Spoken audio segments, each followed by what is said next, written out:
Put on a suit. Drink water. Don't drink and drive. Game over. Take it light. Okay. Now you're more fluent. Makina, he's got three. Up, Bears. So this is really good right here. Absolutely. Let's do it. Did you feel that kind of glitch in the Matrix there for a second? A little bit. I saw that. Just a little restart. I feel like it was you. No. Oh, but no, I feel like StreamYard set up like an automated intro outro. Interesting. And because I just put sub footage, I just hit go live, it automatically hit the excuse me, my throat was hurting.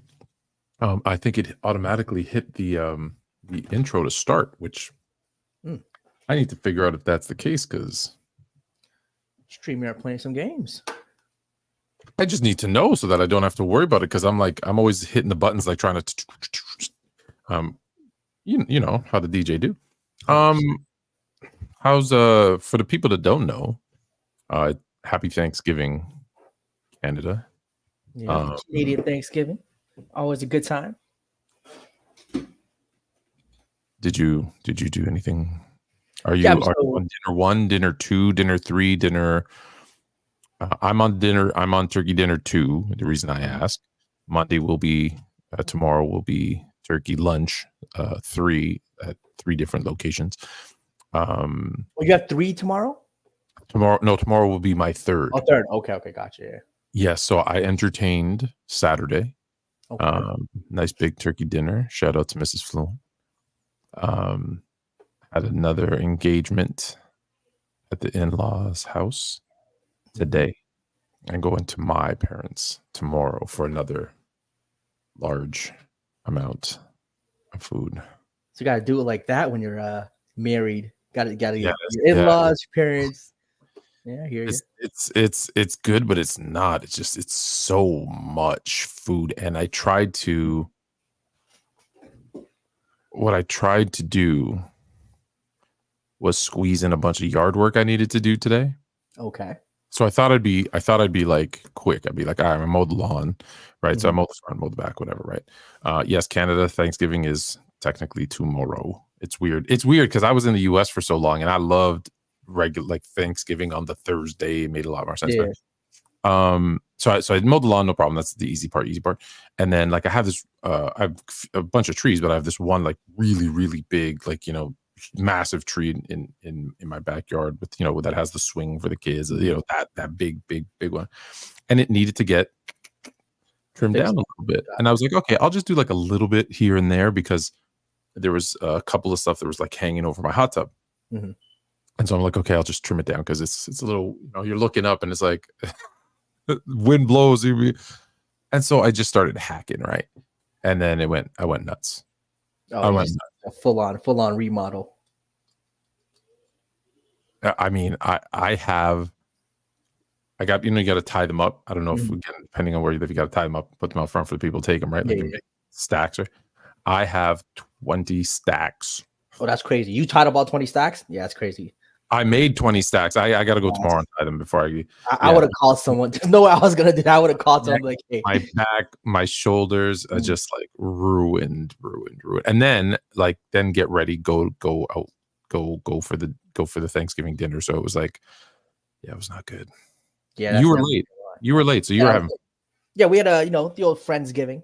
The old Friendsgiving, still do that every year. So got to do that. Family tomorrow. So don't have 3, but we'll have 2. I guess technically did like a work one on Friday, but that was more of an outing. Friday night, we just called it for Thanksgiving. But yeah, no, Friendsgiving is always good. It's always nice. I'm at that stage right now where, you know, half married I'm sorry, kids. what did you just call it? Friendsgiving? Yeah, Friendsgiving, when you do with your friends. Why isn't it just Thanksgiving? And you had it's always been Friendsgiving, no? When you do kind of Thanksgiving with your friends, we just call it Friendsgiving. But why not just Thanksgiving? Shoot, I don't know. I don't know. We've always just called it Friends, guys. What everyone does. I'm just at the first I know, Thanksgiving. that's the question. The first Thanksgiving, be it in Canada or in the US, it wasn't family. Heck, some would argue they weren't even friends. So, but let's say they were friends because they sat down to break bread. So that was Friendsgiving already. It had nothing to do with family. That's true. I mean, hey, your logic. It's just always been friends. Well, it's not my logic. It's sensical. I have something few people have, which is common sense. There you go. But that's okay. I digress. All right. So you had a Friendsgiving. It was good, enjoyable. Y'all. Yeah, that's always good. Always a good time. And yeah, then tomorrow we'll be with a little family. Little family lunch. day. Okay. Wait, so are you a turkey guy or ham guy? No, Thanksgiving's turkey, man. Yeah. To me, I think I like turkey too. I think turkey's a lot better than ham. I like ham, but I feel like ham's more like a Christmas thing, and turkey is Thanksgiving. Again, again, me being south of the border for so long, for the people in the chat, they're American. They're like, they think we're nuts right now. But it was just like, it was Thursday. Everybody woke up early, started doing the Thanksgiving, watching football. Woodage was joking that we still got the Lions. The Lions blew out the Cowboys, by the way. That was embarrassing for you. Are you a Cowboys fan? No, of course not. I'm a Colts fan, so that's kind of bad too. But I'm also a Joe Burrow and Joe Burrow fan, so it's looking a little shaky for them this year, and struggling against the Giants is tough right now. I don't understand. Anyways, that's a cover. How are the Bengals? Mrs. Fluent, that's her team. How Burrow has thrown the most touchdowns this season, and that defense is just absolutely cooked. Yeah, it is. But let me harp on the Cowboys a little bit, because they got smoked by the Lions. Like, they don't even look like they belong in the NFL. Like, if it was any other team, they'd be send them back down to college, relegate them. And that's so one of the things we're going to talk about today, because people are already in the comments. So apparently the hottest topic of the stuff I put out there for today is total points versus titles, scoring titles, because that's been a big topic of conversation this week. I don't know if you've been seeing it. Has it? Yeah. What's tougher, Jordan's 10 scoring titles or LeBron's 40K? I mean, so one conversation. So we're going to get into it. We're going to get into it. Yeah. We're also going to talk about the best and worst players in the NBA today, because I've got a pretty not hot take. What's good, Cam? Killer Cam. I think I'm 100% accurate with this one, and I'm going to challenge you to tell me I'm wrong. And then I'm going to give you some information about year one. I'm starting a series, finally. It's a year in the making, of every single season in the NBA, going back to year one, and just being just informational. Like, I'll show, because there's not a lot of clips. I'll try to show as many clips as I can. But like, this is, these are the teams. These were their records. This is how the playoffs played out. These are some of the weird rules that they had or whatever. This is the scoring leader. This was the, whatever information we can get. And then hopefully give you one thing that's like really what I find interesting. So there's one this year, right off the bat, year one. It's going to be kind of cool. So it's educational. So I'm going to give a little sample of that with you today. So I'm going to jump right in, because like I said, this is the one that the comments are already coming in about. So Teddy says the person with more total points at the end of the year should be scoring champ, as opposed to right now, which it's whoever leads with most points per game. The only difference is the total points rewards availability. That's what we want. So what do you think? Should score? Because then if it's the scoring title, then it's the rebounding, the assists, all of it should be. Yeah, it should be that. He's saying totals. Yeah, I think so. When it comes to points per that scoring title, I'm fine with points per game. That's just how we've done it. There is a minimum games played though thing. Yeah, it's like what is it? 50, now it's 65, I think. Yeah, so you have to play 65. I think it used to be 58. Yeah, so I definitely do. I think it's fine the way it is right now. Points per game. I'm 55 now that I think about it, because do you know who had the most in Michael Jordan's rookie season? You know who won the scoring title? I mean, if 80, well, 80 was it Michael Jordan? Not in his rookie season. Kareem? No. Wasn't Kareem. Clyde? No. Oh, Dominique. No. No. Oh, Adrian Dantley. Nope. What? Oh, George. No, George Gerson. No, I'm at a loss here. Bernard King. Oh, Bernard King. So Okay. Bernard King was 1. Larry Bird, coincidentally, was 2. And Michael Jordan was 3. But do you know who scored the most points that season total? Maybe it was Jordan. It was, in fact, Michael Jordan. And Bernard King only won it because he only played 55 games. Now, who knows what he would have averaged if he had played the entire he could have averaged more, he could have averaged less, he could have averaged the same, who knows, but it would have been another, like Jordan played, I believe, all 82 that season. So he played 27 more games. Like that's enough to do something to your scoring, to your average 27 games. Definitely. So I find that interesting. Speaking of, and this was not on the agenda, but only because Bernard King came up. I do want to share this with you. It's this great article written by Trent Cohen. I have the authority to post it on sportsfluent.com if you go to the blog section. I got like deals with a bunch of people that I can kind of share their articles. Bernard King. Rumor has it. Have you heard this conspiracy? I don't know if you want to call it a conspiracy or not, but that he is actually LeBron's dad. I mean, I think I've heard quite a few individuals who might be LeBron's dad. I've never heard of Bernard King one. So it's interesting. So the article breaks down like one, the fact that the Knicks 9 months prior to LeBron James' birth, the Knicks were in Cleveland for a game. So the timing matches up, right? Like so okay, that's it's the Knicks and the Cavs. They're going to play a few times, so that's not crazy. But then they looked at kind of facial structure.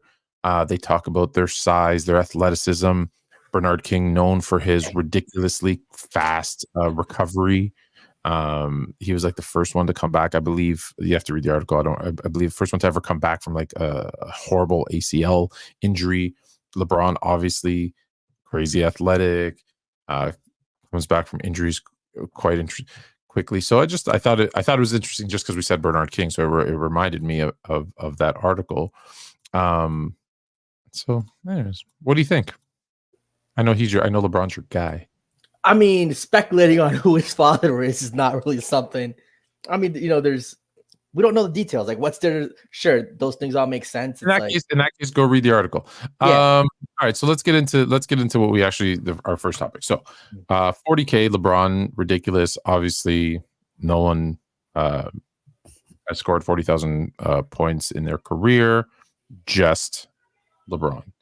Scoring titles, obviously. Michael Jordan, no one has had 10 scoring titles. Before I start throwing numbers and stats and stuff at you, forget the fandom for a second, because I know you're a LeBron guy.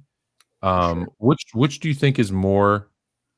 And keep in mind, both are amazing. Both are amazing, impressive. Yeah. Only one person has done one, right, in the entire history of the game.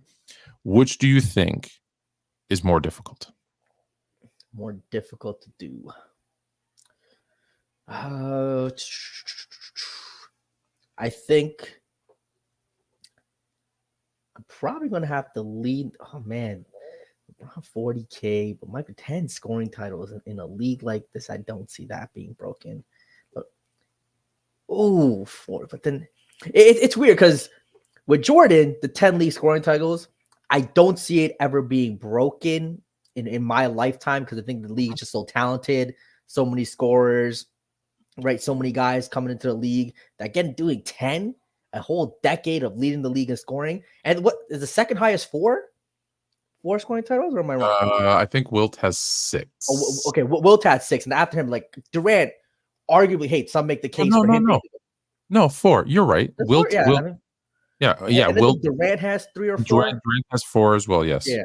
So him having more than double the next guy, super impressive. And I think with LeBron, I think what people don't realize is he spent the first I would say like even the first 7 almost decade of his career in some of the slowest pace eras, like some of the slowest NBAs. And for him to have this many points doing that, super impressive. Obviously, later on, like the past 5 years, you could say he played an incredibly high scoring league, but those first 10 were really slow. So you take that into account. I'm gonna edge it to Jordan. I'm gonna edge it because I think it will probably last longer and just 10 scoring titles. And I know people want to say the 80s or 90s were a weak era, this and that. I don't buy that thing. I think if you're 10 scoring titles in any era, if you're able to dominate a league like that, I'm gonna edge it to Jordan, but like this, even though I'm a LeBron guy, I'll probably edge it to Jordan here. I'm a little confused by something. Hmm. I wanted to make sure I knew how many each person had. Yep. And I know Jordan has 10. I think we all know Jordan has 10. Yep. Do you know how many it says he has on NBA.com?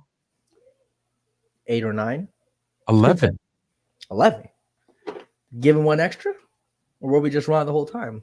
I don't know. It says Michael Jordan, 11 scoring titles. This record is likely to stand for some time, if not forever. Among active players, Kevin Durant, 5, Harden, 4.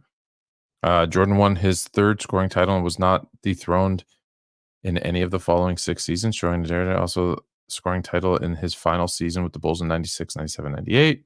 His most prolific season was 1990. That's not true. This is all. I don't know who writes for them. This is guys, I'm not kidding you. This is NBA.com. Are they wrong? And they are wrong because it says his best season was 33.6, which is incorrect. Someone's getting fired. Look at this. Michael Jordan. NBA.com. Are they including the season? His Anyway, so Jordan has 10. I'm not going to go by, if you're going to believe this, I'm not going to go by NBA.com because they're wrong. Jordan has 10. Wilt has 6. KD has 4. LeBron has 1. And LeBron, like I said, LeBron said he could have led the league every year, but he decided to make his teammates better, give them 7 assists every night. But go ahead. He could have won 10 titles too, but he didn't. This is true. Should have been drafted to the Spurs. Kobe could have averaged a triple double for his career because when he got mad and said, "Watch this," he did it, and then said, "I just don't want to." Jordan could have scored 45,000 points, but he retired and didn't. Like, could have. This is what that's why I don't like your boy.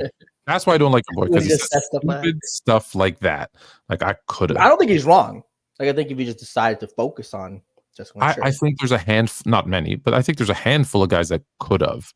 That's fair. Yeah, done it, that were prolific scorers. That Kevin Durant should have, in fact, won more scoring titles. Forget could have. He should have. There's a very interesting case for him to be the greatest scorer of all time. Just off the eye test, you can make the case. I think the case you can make the case because he is the most probably efficient and versatile scorer we've ever seen. So it's not a stretch to say you can have that conversation.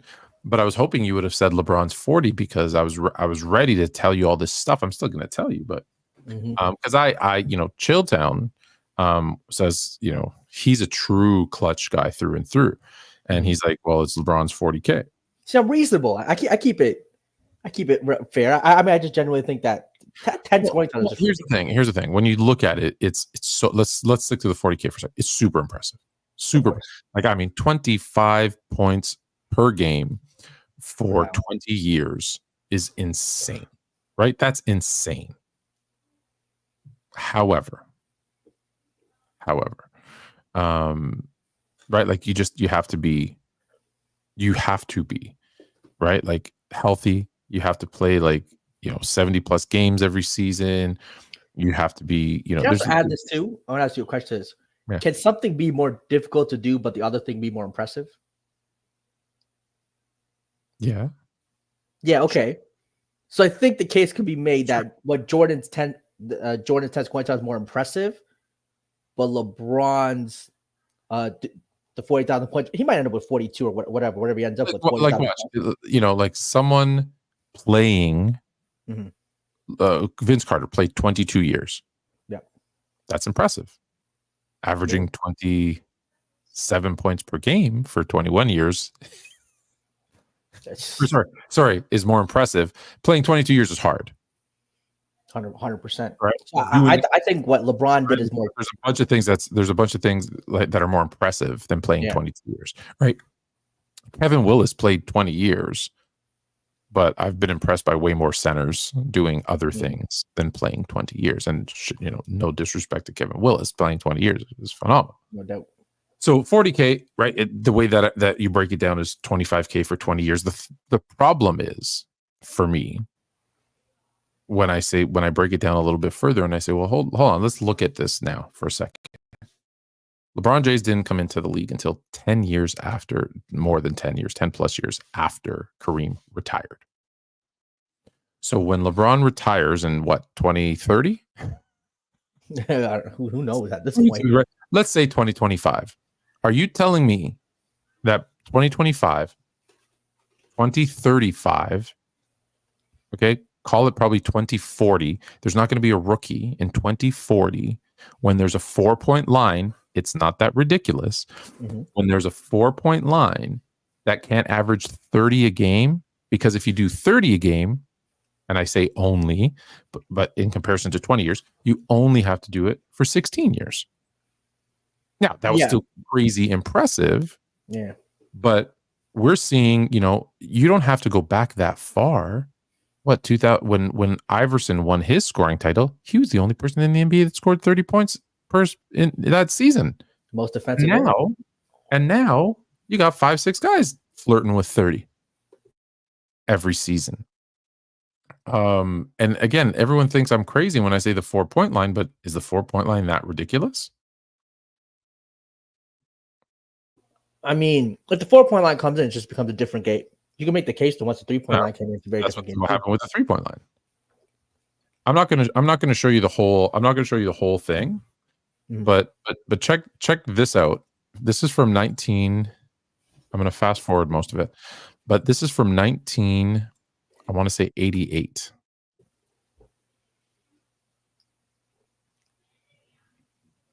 So check this out. Up those 2 peach baskets. Well, the doctor wouldn't recognize the game tonight, but let's project ahead towards still a different century, the year 2020. So in 1988, they were projecting what was going to happen in 2020. Now we have we're fortunate enough that we can actually see. So here's the one thing that I find interesting. They said players. The NBA 2020. They said that the players were going to be significantly taller. So they thought the average height and stronger. The average height 6'10". The average height they thought was going to be 6'10", which it's not. It's 6'6", just like it has it's been. The same, right? Yeah, exactly the same. Centers were going to average 7'3", guards 6'6". That's not true. Stats games were going to average 134 points per game. That's actually pretty accurate, but not because of the field goal percentage was going to go to 57% and free throws to 79. Not the case. Now, the field goal percentage is interesting. The reason it's probably not higher is because they're shooting way more threes, and you shoot threes at a lower percent, so it brings the total field goal percentage down. But I thought that was interesting. Yeah, 234. That's what I said. 115 each. 234 is that's basically spot on. If not, well, it's 117 each, which I think it's around 115. So it's that one was actually pretty accurate. The field goal thing, like you said, I mean, I don't think they expected. No one expected 23s a game, 33s, whatever it is. No one expected the threes to go crazy, but this is where it gets interesting, because when they start talking about what the court is going to look like, some of these, because everyone's going to be so much bigger, they had to make the courts bigger. So watch. 2020 for one, the court will change. The lanes will get wider. After all, the players are. And to add some additional excitement, the 3-point line now becomes a 4-point line. 2, 1, aim for 4. It's good. And, oh yes, as you guessed, the hoop will go from 10 to 11 feet, and there will be a new stat, frequent flyer miles. People go. So now you've got, it's interesting. The key was going to be bigger. The 4-point line. Those shoes actually are pretty. Those are pretty accurate. I feel like there's a pair of Jordans that kind of look like that, but they thought they'd have like whoever made this had some sort of like predictive future, because those shoes, like you said, on point. The score was kind of on point. Or did these guys see this shoe and say, "Hey, let's make a shoe that looks like that"? But check this out too. This isn't the ticket sales. They were like, "Oh, from $30, they're going to go to $100," and I'm like, "You wish, bro." I wish too. They'd be shocked to see these finals tickets for like $10,000 floor seats. That was for courtside, and they were like, "Oh, an average player, $25 million for a marginal player, and I can see $100 million player. I don't. 25 million for a marginal player. They're not that wrong. They're not. The 100 million per season is coming. Hey, Mark Cuban said it in like a couple years. Yeah, they're probably not that far. The National Basketball Association I like this part too. changed to the International Basketball Association.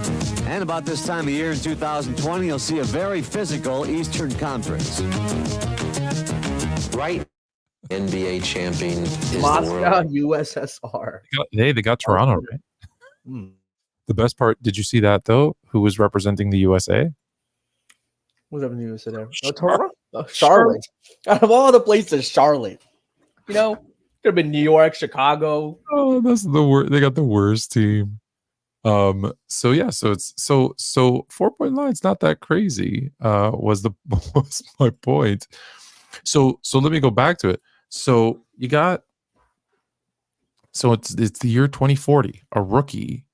You don't think a rookie's going to come out who can, especially with the way the health and diets and nutrition and all that stuff's going to be, tell me can't average 30 points for 16 seasons? Like if you just think about it, Jordan, who played, let's see, played 15 seasons, but 2 of them were in Washington, well past his prime after 3 years off. So let's, for sake of this argument, we're going to take that out for a second. The other 2, he played 18 and 17 games, one because of retirement, one because of injury. So he played 11 seasons. Mm-hmm. He averaged 31 points per game or 30 in those 11 years. And in those 11 years, he won 10 scoring titles. And the 1 year he didn't was his rookie season, which I've already told you he scored the most points that year. So I just think that makes him even more impressive. However, if Jordan got to 40, let's say he got to 40,000 points from the 80s and he played. Well, I think if he doesn't get hurt in year 2, mm-hmm. if he doesn't retire in years in the 94, 95, 93, 94, 95, in those 2 seasons, that probably gets him there, because if you look at how many points he was averaging per season, because don't forget, he was also playing 80, 82 games. Mm-hmm. He gets there in 15 and a half years. Mm-hmm. So again, he didn't. That's why the argument would be, if let's say he did, he got there, the argument would be LeBron played in a much tougher defensive era that first decade, because the 80s were like the flying 80s a bit. Yeah, but the 80s, you were scoring a ton. The 80s they were scoring almost as much as they're scoring now. However, the amount of 3-point shots they were shooting was significantly less. Yep, and that allows you to score more points. At the end of the day, you can score more points on less shots. That's where the is today. But like that 27 LeBron average in 2006. But hold on, because that's the thing with the 2000s. You guys all use it as a whole decade, and it's not. Oh, I know it's not. Yeah, I know. Because the low defensive scoring era lasted until LeBron's rookie season, and then because that season they abolished hand checking, mm-hmm. and a 7-point jump in points per game is huge. So that defensive era stopped. But that 7-point jump, it's still a lot lower than the 80s. Significantly, the pace of play, right? I think up until like 2000. But it's also significantly higher than the 90s. Yeah. I'm gonna go look at that. I wonder it is, yeah. And if you look, Jordan played, because you can't use his second season because he only played 18 games, like I said. Mm-hmm. So he played 84, 86, 87, 88, 89. He only played 5. He played 5 years in the 80s, and he played 6 seasons in the 90s. The early 90s, I want to say the pace, because I know it got more defensive in the second half of the 90s. So I want to say 96, 97, 98. But the From- first half of the 90s was 1980 from 1988 until and from 1988 until 2003, the scoring per game goes down every single season. 19, 2003. Okay. Actually, okay. And then it jumps and starts, and then it starts going up. But again, part of that is the 3-point shoot. So back to my thing. So the 40,000. So the 40,000 is, again, let me not downplay it. It's super crazy impressive. Again, only one person has ever done it. I'm telling you, before we see it again, I'm talking about a rookie in 2035, 2040. Right? That's okay. Who's going to have the advantage of a 4-point line? That's what I'm telling you. It's going to take to beat it. But even with that, you got to do it for 16 straight years, which is but even that, I think the big thing that I think people are forgetting is when that 20, 30, 40 comes in, a rookie might be getting paid $100 million a season. That top pick, I don't know, like he might be getting paid crazy. And I just wonder, you're 18 years old, you're getting paid $100 million that first. After you make 700, 800, 900 million after your 9th season, I just wonder, do guys want to play more? No, that's the problem. That's it. So I think that amount of money you give, I wonder how many guys really play 15, 20. Like if you really love I get it. There's going to be a guy that really loves the game, might do it. But you make $800 million by 26, 27 years old, you might be like, I'm cool. If there's an incentive, like do this, because listen, there's people who, I'm not saying they don't do it for the money. I'm not saying that at all. I'm not saying that. But there's guys who are just going to do it. Like LeBron doesn't have to go out and do it, right? There's something inside of him that makes him want to do it. So the total, so again, we're talking about 2040. The guy won't even do it until we won't be alive. 2055. I'm gonna be alive in 2055. I know about you, Fluent. You're gonna be alive. I will not be alive. I'm gonna come visit the grave, beer in hand. You were right. Yes. Tell me who breaks the record. So we're so just think about it. We're having to talk about 40 years out before someone ever comes close to it. So it's crazy impressive. And again, what I'm about to say, I'm not downplaying it, but 25 points per game for 40 years. As long as you're healthy and consistent. That's all. When I say that's all you have to do, the health thing is actually the health thing. It's taking care of your body and incredible amount of luck. Because to me, I don't mean to downplay what I'm saying, but 25, you have to do that, but you're not competing, and this is where I'm really going at. You're not competing against anybody else in the sense that it doesn't matter if the scoring leader scores 27 points per game, 37 points per game, 97 points per game. Doesn't matter. If you scored 25 points per game for 20 years, you've got 40K. The thing why I think the scoring titles is a little bit more difficult is you have to be number one each of those 10 seasons. There can't be anybody else who has even 0.1 more points than you per game to win it. So what other people do affects that one more, whereas the 40,000, what other people do, not including defensively, I'm talking offensively, it doesn't matter if they score more points than you. It doesn't matter. As long as you get your 25, 27, whatever, as long as you get your points, you can do that. You're saying you have more control over one. You have, yes, it does, exactly. If I go out and I say, I'm easier said than done, but if I go and score my 25 points a game for 20 years, I got it. Doesn't matter that you scored 27 a game 1 year, 37 a game, doesn't matter. Whereas we've seen guys like David Robinson go out and score 70 points on the last game of the season so that he can beat, I think it was Shaq, for the scoring title. And his team made sure he got that 70 or 71, whatever it was. I think David Thompson and somebody else, it's happened multiple times where a player has needed a certain amount of points to win a scoring title and they go out and do it. I can't control it. I'm not even in that game. What's a bigger variable, though? Other people scoring or injuries?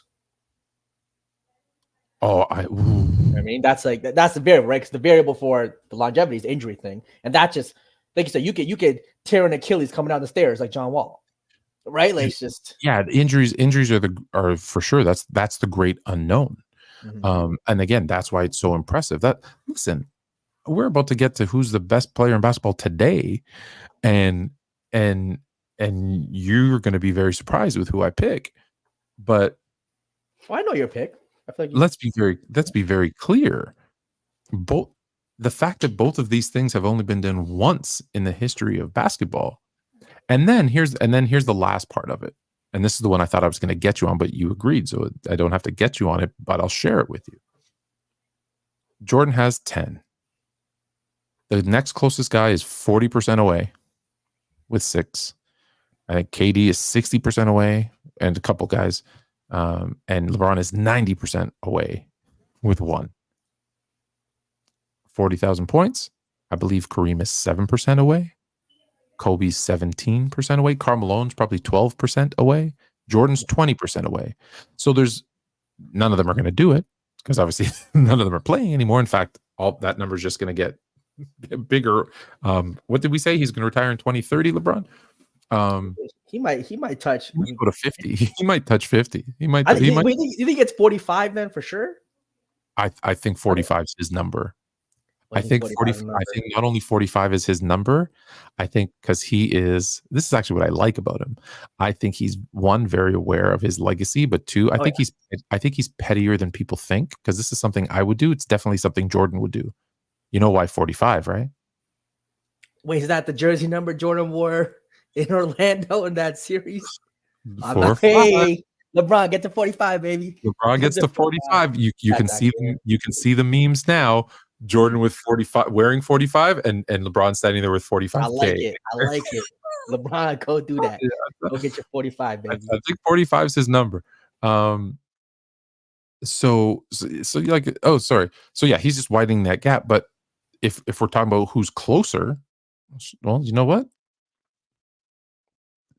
There's a bunch of dudes that are a lot closer to that 40K than there are to 10 scoring titles. Kevin Durant might end up passing Karl Malone. Other people, because to me, this is a big thing for me too. He has no family and no kids. He doesn't have that spend time with your kids, family thing. How many years does he have left? He might play till he's 42 or 43. Like he has nothing else going on. Really, I mean, I'm just saying he has other stuff going on, but lots of when you get older, a lot of these athletes they want to spend more time with their kids, family, wife's like come on home, whatever. He doesn't have that. He's still out there giving you 25 every night. I could see him playing till he's 42, 41, and never averaging less than 20. So, okay, so he's still he's still 20. Yeah, he's still 25 and you're right. My thing with him is because of the injury, I thought we were going to start to see a decline. Now we haven't. Mm-hmm. I think he's actually gotten even like from a scoring perspective, he's almost better. He has a game that'll age well. Yes, that's what I was going to say is that he has that ability to score regardless. Like it's not built now. He once upon a time, I don't want to say he's never been athletic, but he's not built. It's not built on his athleticism, jumping over people, that sort of thing. Mm-hmm. So Kevin Durant currently is in 10th. He is 8,000 away from Karl Malone. So let's just do some quick math. So 8,000 points, that's probably 4 seasons. 4 right? or 5, yeah. What does he play? He plays about 70 games. He plays about 70 games per year. Lamont in the chat. He wants to drop in on the conversation. Yeah, send him the link. Lamont? Yep. Got you, Lamont. Let me just see here. These stupid calendars. Do you have this new the new iPhone? No, I don't. Oh, okay. So you can like change the calculator to do like conversions and stuff, and it was converting US to Canadian dollars. I'm like, oh, so how do I change it back? It's got all these new things I don't know how to do. Okay, so if he's dropping 25 a night, 70 games a season, that's 1,750. So he needs 8,000 points. So that's 4.5 years. Is he gonna how old is KD? 36, 7? He's up there. Definitely up there. Yeah, he would have to play to 42. Yeah, he would. I don't know. Play. That's I don't know. Listen. I guess he still averaged 27 a game last year. I don't think he's ever, other than his rookie season, has he ever averaged less than 25? I don't think so. So yeah, he has a shot. He has a shot. He does. Yeah, he has a shot at it. Yeah, he has a shot at it. Do you think that's his kind of motivate? I feel like though some of these things though, like, does it add or take away from their legacy? If they start like if he starts putting his attention more on being third, like maybe he says, "Hey, I might not be able to catch Kareem," or maybe he does want to catch Kareem. I don't know. He wants to be second all-time scoring list, and he doesn't win any more titles. Like if LeBron gets to 45K and doesn't win another title, does that add or take away? But he does win another title. I mean, I think for LeBron, because Chill keeps telling me he's not winning any more titles. He's done. Yeah, I don't see them winning any more titles with this Laker team. That's probably not going to happen. I think it just continues to add to legacy. It's just another number. It's another round number. 45 sounds a lot better than 43,384. You know what I mean? It's just he's going to hit 45 even and then just stop, like just retire. Close like 45 and some change, something along those lines. But he's got that 45 mark. Definitely something like you said, that jersey thing. It's just a nice rounder number. I think it definitely helps his legacy. It's not going to change any minds. Like I don't see anyone saying that LeBron is now their GOAT because he got to 45. I don't know if there's anything LeBron or Jordan can do to change people's minds. I've never seen a debate. I don't know. I'm fluent. I've never seen a debate online where the two sides go at it and someone changes their mind. I just haven't seen someone who changed their GOAT is. I've changed 3 people's minds. Oh, I got to see it. I don't know what their logic was, but in fairness, all 3 of them were young. They'd never seen Jordan play. Yeah. They only knew, like, they were born and raised on LeBron making the finals. Like they didn't know anything else. And then I kind of went through all of my stuff and they switched. Now that's 3 out of 300,000. So it's I was going to say, right? So less than 0.001%. But I think those 3 were very unique in the sense that, one, they admitted I've never seen the other guys, right? And 2, they were open. They were open. They weren't like die hard. Like, these guys are like, I'm a LeBron guy. And then, they become Cavs fans, Heat fan, Cavs fans again, Laker fans, right? Like they just follow him. That's not, I'm not saying this in a bad way, but those people aren't basketball fans. They're not. They're just not. And whether it's LeBron, Kobe, Jordan, it doesn't matter. Anyone who's only a fan of a single player isn't hold on, I'm going to drop the link in the chat. They're just you're never going to convince them because they're a fan. And I'll admit myself, if you ever try to convince me that there's another player that's a better point guard than Magic, you're not going to convince me. You're never going to convince me because Magic's my guy. Magic will always be my guy. That's my favorite player. He will always be my favorite player. You can tell me all the bad things that he did, all the missed opportunities, all the whatever. But Magic's my guy. So wait till in a couple years. Wait till Luka wins a couple rings. There's going to be a whole generation saying Luka their GOAT, or if Wemby wins a couple and he's 100%. If Wemby goes on a run at a young age, you're gonna see, like, if he starts going to like Eastern Conference Finals in year like 3. But LeBron got to the finals in year 3, or he didn't get to the finals in year 4. Year 4. He made the playoffs for the first time in year 3. But you're gonna hear like with Patrick Mahomes. Right, like they already got Mahomes at number 2, which I think is ridiculous behind Brady. I don't know that it's that ridiculous. Oh, it's just, again, I'm of the mindset of football being such a team sport. I understand he does great, but there's so many times where like that defense just pulled through in spots where it could have went the other way. Where you know what I mean? It's just, to me, football is such, like the Bills quarterback, Josh Allen. No. Remember Jim Kelly back in the day? He's a one kicker away, a couple plays away from being a couple times Super Bowl winner. His defense maybe stepping up in a game. You know what I mean? It's one of those things. So it's just with football, even though again I'm the same way with basketball being team game. Football is such to me even more of a team game. Think about it, like quarterback, you could throw the perfect game, but if your defense is so bad, other quarterbacks do the same thing and still win. You can literally have a perfect quarterback rating and lose the game. Yeah. No. But still, you can compare quarterbacks. Yeah, you can, of course, yeah. And what I'm saying is, you can make a case that he's like. What I'm saying is, people are already surpassing, right? And it's just like the guy's 5, 6. Might be 7 years in. And I'm just saying, you guys will see what happens when the next, because there's always going to be the next one, right? Like, no one was going to be as great as Wilt. No one was going to be as great as Kareem.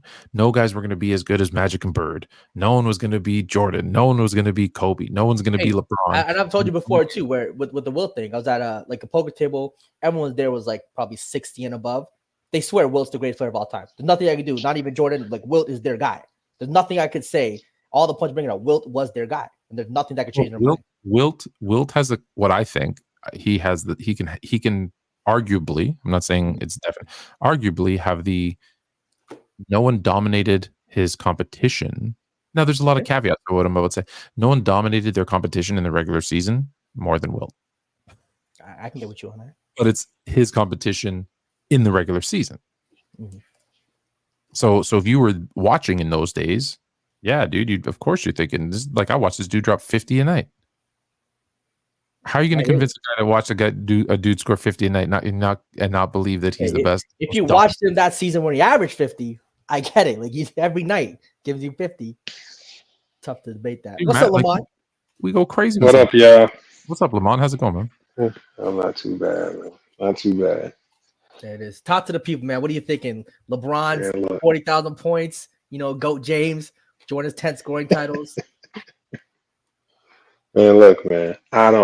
On every level of basketball, being the all-time leader in any category has always been the most prestigious. In high school, if you're your high school's all-time leader in points, not points per game, points, that's always just been more prestigious. College has been more prestigious. NBA, in the NBA, Kareem, when he got his record was looked at as unbreakable. It was the most untouchable record in basketball because of it took so many elements falling in place for you to be able to attain that. And this is why I say the total points is more difficult. You can get the points per game as long as you do it. You can generally get that as long as you can hit that within your prime, right? Especially if all things start to fall in line for you in your particular era. But with regards to the longevity of hitting something like 40,000 points, once you get to a certain portion of your career, you being able to score points per game is no longer your control. For example, look at Carmelo Anthony. I believe when he was forced out the league, he could easily, if given the opportunity, still score 20 a game, but no team was willing to put him on the roster. Right? They didn't see him. Like, once you start to get to a certain point in your career, that team has to still see value in what you can give towards winning. Allen Iverson, I believe when he was forced out the league, he could still easily average 20 points per game. If you look at a guy like Jamal Crawford, his last game in the NBA, he dropped 50 and he did not play again. That's a good point. Right? Because a team has to literally, once you get to a certain age, right? The NBA has always been a league where the youth has always had some type of significant advantage, especially once you get older. Teams want to start to move on, things of that nature. They got to start developing for the future. The opportunity has to be there. So not only do you have to have the sustainability, the longevity, you have to avoid injury. You have to continuously show teams that even into your late 30s, 40s, like LeBron is pushing right now, you can still be a viable piece, looked at as like a top 10, top 15 player in the league, where you can still contribute significantly towards winning. Or otherwise, as this league has shown us, they will force you out no matter how talented you are. Carmelo Anthony, one of the greatest scorers of all time, forced out the league. He could, if a team could have easily said, Carmelo, go out there and give us 20. but he didn't pose any value. So, because once you're out of that prime, let me ask you a couple of questions on that. you don't control it. So let me ask you a couple of questions. So one, like I said, both incredibly hard. Like we said, only one person has done both of the things we're talking about. So the 10 scoring titles, how many people have won scoring titles and won championships? I don't know. I don't have that number in front of me. It's Jordan, Kareem, Shaq. So how is a team that's not going to let a old guy come in and score 20 a night going to let a guy go out and go for the scoring title if it isn't equating to winning to do it 10 times? To your point, yeah, can you do it in your prime 3-4 times? Sure. But we're talking about 10. To do it 10 times. And what I'm saying is when it's the next closest guy has only gotten 6, and that's one guy, and then and he did it in the 60s, and I think the next closest is 4. So there's a number of things that have to fall into place for you to be able to attain it. I think a lot of things just align. The stars aligned perfectly for Jordan. I'm not going to get into the ins and outs of it. Jordan accomplished it. It was great. I get that. But what I'm saying is, there 40,000 points. You can't control. There's a certain like when you're in your prime and teams have to play you. 40,000 points again. We're splitting hairs because, like I said, I don't think anyone's going to do either one again. But 40,000 points, you have to do you. It doesn't matter what the other people are scoring as long as you do you. With the scoring titles, not only do you have to get your points, but you have to get more than the other 5, 6, 7, however many guys are also going for that scoring title, and you can't control what they're doing. Whereas with the 40,000 points, you only look, it's a big thing, but all you have to control is what you are doing. And let me go back. Go back to your totals. Well, I'm saying it's taken out of your hand. Like when you get to year 16, you're 17. You getting on the court, you can't do you anymore because now you start to, as we've seen in this league, you start to be looked at as a liability. You're kind of in the way for us moving towards the future. And unless you're dropping 25, 27 a night still, like no one's pushing Durant out the door. Okay. But what I'm saying is we've seen great scorers in this league who were still in their primes as far as scorers. They might not be great defenders. Like Iverson. When Iverson got pushed out the league, I still feel like he was an elite scorer. When Carmelo was pushed out the league, I still feel he was an elite scorer. League, could they have won the scoring title? What, Carmelo? No. They're out of their prime. So what I'm saying is when you're in your prime, because we're only talking about stars. So when you're in your prime, stars always play. Stars are all like, it's rare that you're gonna see a Kevin Durant not be able to chase a scoring title because the coach says you're sitting on the bench. We're gonna cut your minutes in half from 35 minutes a night to 15. Like it's just not gonna happen. But in your chase for 40,000, your chase can get abruptly stopped. You could push them to pass more and be more of a team player because that equates to wins typically, and you do take the ball out of their hands. In fact, that happened to Jordan, and again, because of circumstances, he was still able to win scoring titles, but they took the ball out of his hands and he scored less per game than he did before because they changed the system and wanted to be more of a team-oriented, the triangle offense, blah, blah, blah, to win. So I don't know if that's necessarily true, but that's my understanding of the triangle. They didn't fall out of his hands? No, I believe that the triangle offense is one of the biggest deceptions in NBA history. It tricks star players into believing that they're playing team ball when really it just allows the coach to create ball movement so that the other guys can feel involved and the star player can take volume shots. It's still an offense designed for the best players to be high volume. It just tricks. So this is why it worked with high volume guys like Kobe and high volume guys like Jordan. And it tricked them. And Phil Jackson's just a master manipulator with the mind games. And this is why this offense rarely worked outside. Like in when you run it fully, it is hard to make it work. In its true essence, when you don't have guys that are willing to buy into roles and when you don't have that elite high volume score. It just doesn't. It just doesn't work. So I think it's just biggest trick in NBA history. Yeah, it's designed to get the ball into the center originally, but yes, it worked best when it broke down, and in the last 5 seconds, you could give it to someone who could create a shot. But I want to go back to your totals being the most prestigious. So, who's the greatest point guard of all time? I have Steph Curry as the greatest point guard of all time. Who's the greatest passer of all time? I have Bron as the greatest passer of all time. Let's go. I'm with that too. Greatest perimeter defender of all time. Greatest perimeter defender of all time. I would probably give that to a prime Kawhi Leonard. Okay. I noticed you didn't say John Stockton, who's the all-time leader in assists and in steals. And so how prestigious is totals? Because you said in every single category, when there are people who don't even have him as a top 5 point guard, and he leads the 2 most important point guards all time. No, I didn't. I never said 40,000 points makes you the greatest scorer of all time. It doesn't.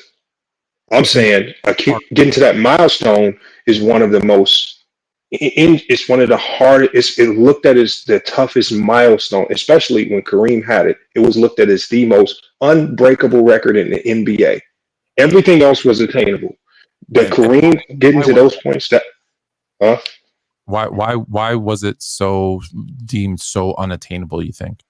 It was Kareem, when Kareem got it, it was deemed so unattainable because it was unheard of, unfathomable to see players playing that at that level deep into their careers and being on the floor, still being productive towards winning, and being able to have the opportunity to add, to put up like high level numbers toward at the end of their career. It was just looked at. I mean, we've seen guys like Kobe play 20 years and he still fell short. We've seen Robert Parrish play a ton of years. He fell short. I mean, there's guys that have went into that 20-year marker but have not come close. It's just hard. It's just hard. I agree. It's super hard.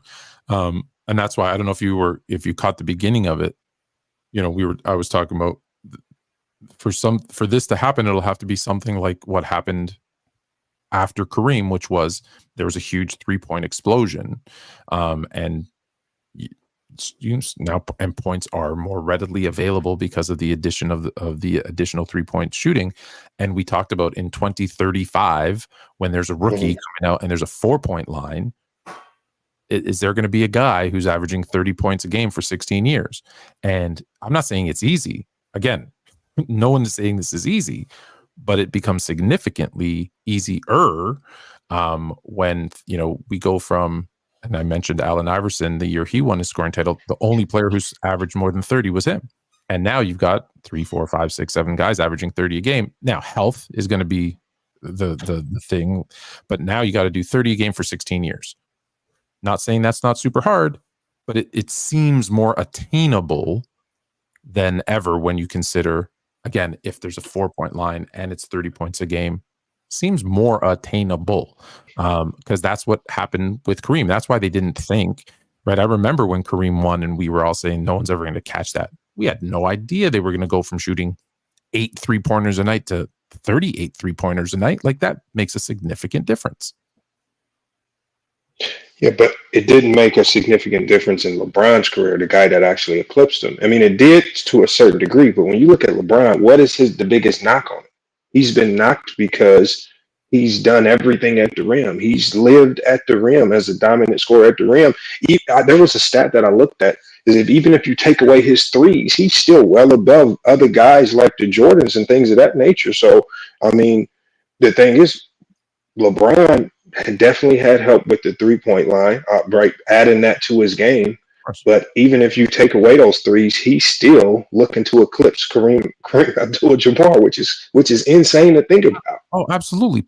His longevity is second to none. We've said that, but he did, like, for example, when he surpassed Michael Jordan on the scoring list, at the point that he passed Jordan, he played 150 more games, 4,942 more minutes, took 868 more free throws, and 3,200 more threes. So 100% had a significant impact on what happened. And I know what you're saying. If you take away the threes, he's still 100%. Yes, he still gets there because he's been doing for 21 years.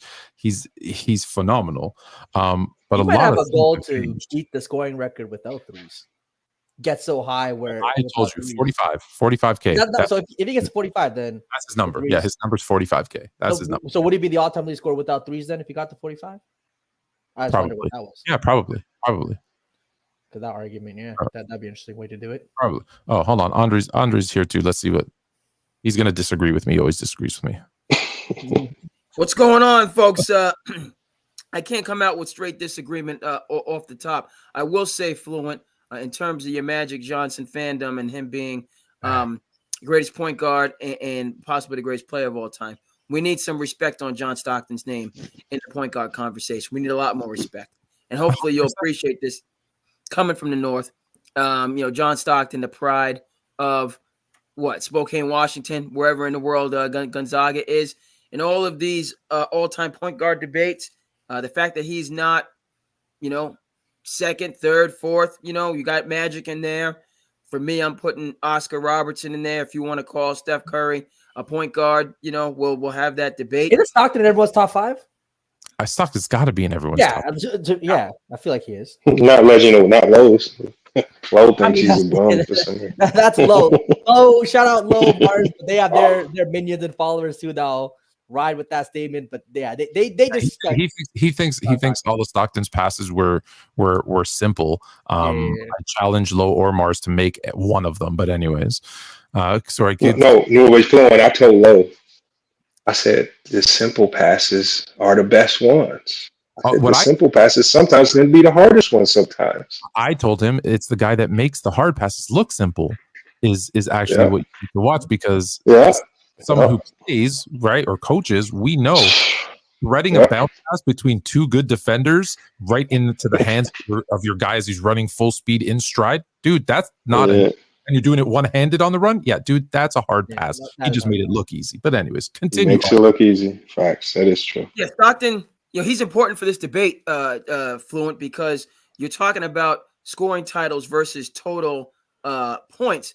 Well, that's John Stockton when you talk about assist titles and total assist.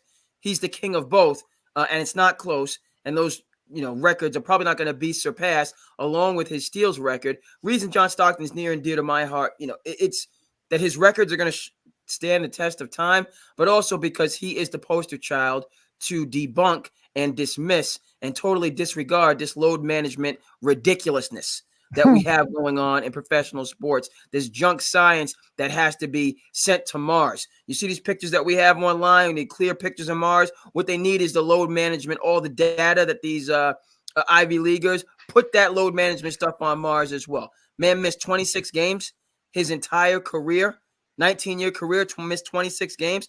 Do we see John Stockton? What is he out there? He's out there in Washington State. Coach, does he have a record for highest percentage of games played? Is that a thing? That might be a more impressive record. I'm saying for the highest percentage of games played. Yeah, but that's never going to happen. To your point, Jalen, from before these guys jumped on, right? When that contract comes in 2030 and a guy's making $100 million a year, he's not playing every game. He's not. He's not. Well, I do know who is going to play every game. Not unless they do what I say, which is you only get paid for the games you play. Look, I think in 3-4 decades there might be some sort of cure where you tear an ACL, you might be good in a week. I'm just saying the way medical advances work, you just don't know. Like that really might be a thing. And in that case, all these records go out the window. You know what I mean? So that's true. Oh, Jalen, you're making a point. We got Elon Musk. Then the scoring title is going to be harder. Yeah, that scoring title thing would be harder. But I mean, Lamont uses the word prestigious. The scoring record, all-time scoring record, is more prestigious. It's always because it was just kind of talked about more because Jordan's 10 scoring titles. It's not really talked about by, let's say, casual fans or just kind of regular basketball talk. The scoring thing, it's like it crosses platforms. I'm making that shirt. F casuals. No, but yeah, again, it's people look at the total, right? LeBron will have. It's more prestigious for sure. I think it's more prestigious, more difficult. We can debate. Yeah. People will also look at Jordan has the most points per game regular season, most points per game playoffs. That's how we look at, for whatever reason in basketball, more times than not always, but more times than not, more than any other sport, we look at per game because it's a way to level the playing field because you have guys who played 1,000 games, you have guys who played 1,500 games, you have guys who played 800 games. Well, how do you compare what they were going to give you night in and night out? I mean, if you're the Canadian GOAT Wayne Gretzky, you got both.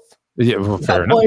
Got but nobody on this panel knows anything about hockey except maybe you. So but the thing is, that's the way, that's the equalizer, right? What are you going to get night in and night out? And if you think about it, the awards that are giving out, like the scoring title, those sorts of, are all based on per game.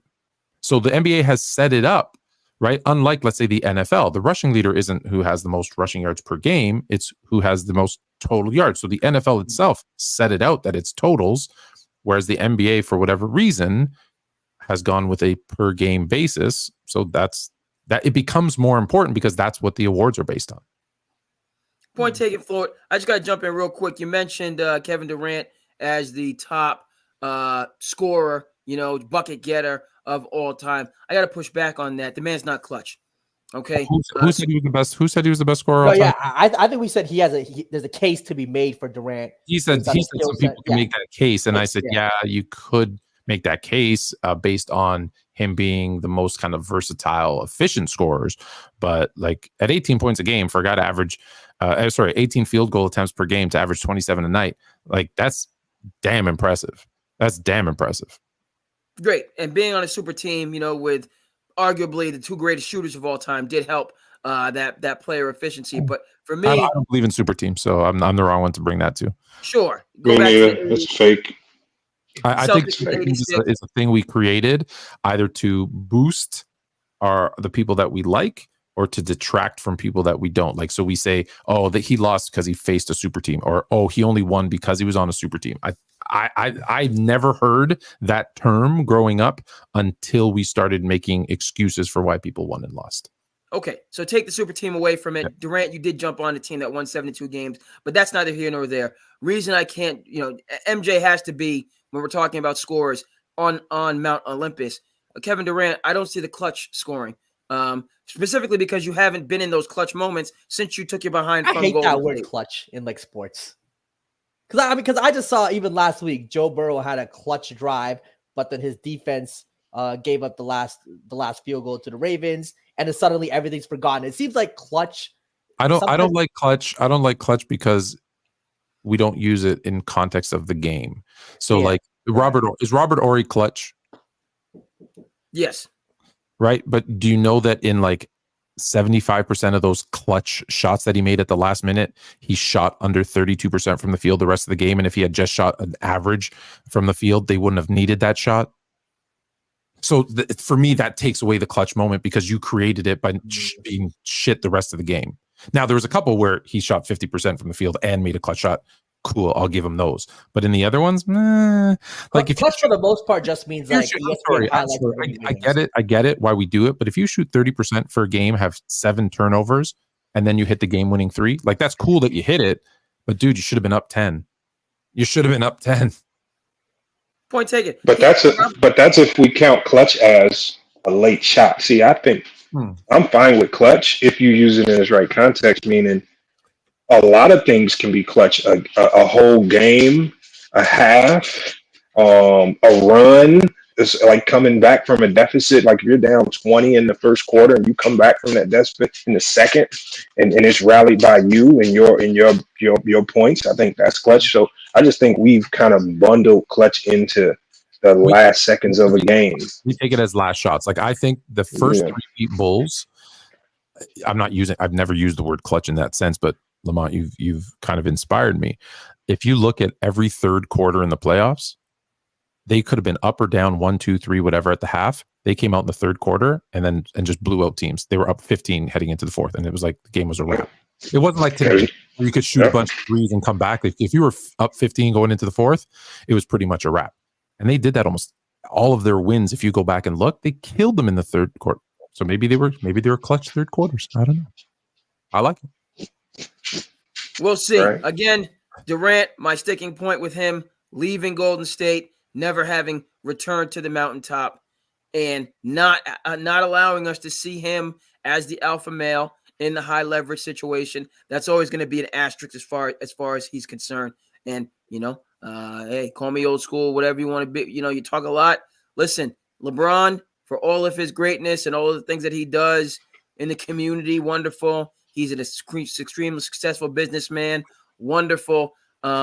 He's making a longevity argument for the GOAT. And I don't know if it's going to, for me at least, he's going to continue to play because he has the passion and the inspiration with his sons. So he might even approach John Stockton's record. Just he's going to play for so long. He'll have a shot at a lot of all-time records, but we still have 4 and 6 in the finals. I was gonna say too, though, it's not. I know a lot of people say his main caveat is the longevity thing. I still think, along with many other people, millions of people world, that his peak is better than Jordan's peak. He is better at basketball at his best than Jordan at basketball at his best. So it's not just a longevity thing. No, I would say peak longevity. I wouldn't say. Again, I know you think Jordan's peak better, but I think LeBron's peak is better than Jordan's peak. Like he's better. Jalen, I gotta push back on you right there, man. What happened against the San Antonio Spurs at LeBron's peak when Eric Spoelstra gave him the keys to the kingdom, put the team. This is going to be a clear pecking order. LeBron's number 1. So when LeBron was having arguably his best statistical seasons in his career with the Miami Heat, why did they rely on Ray Allen to get them through one finals and got mollywopped in the second finals? To say they rely on Ray Allen to get to the finals, the key shot, that finals with 7 games where they had to perform, that's crazy. So are you saying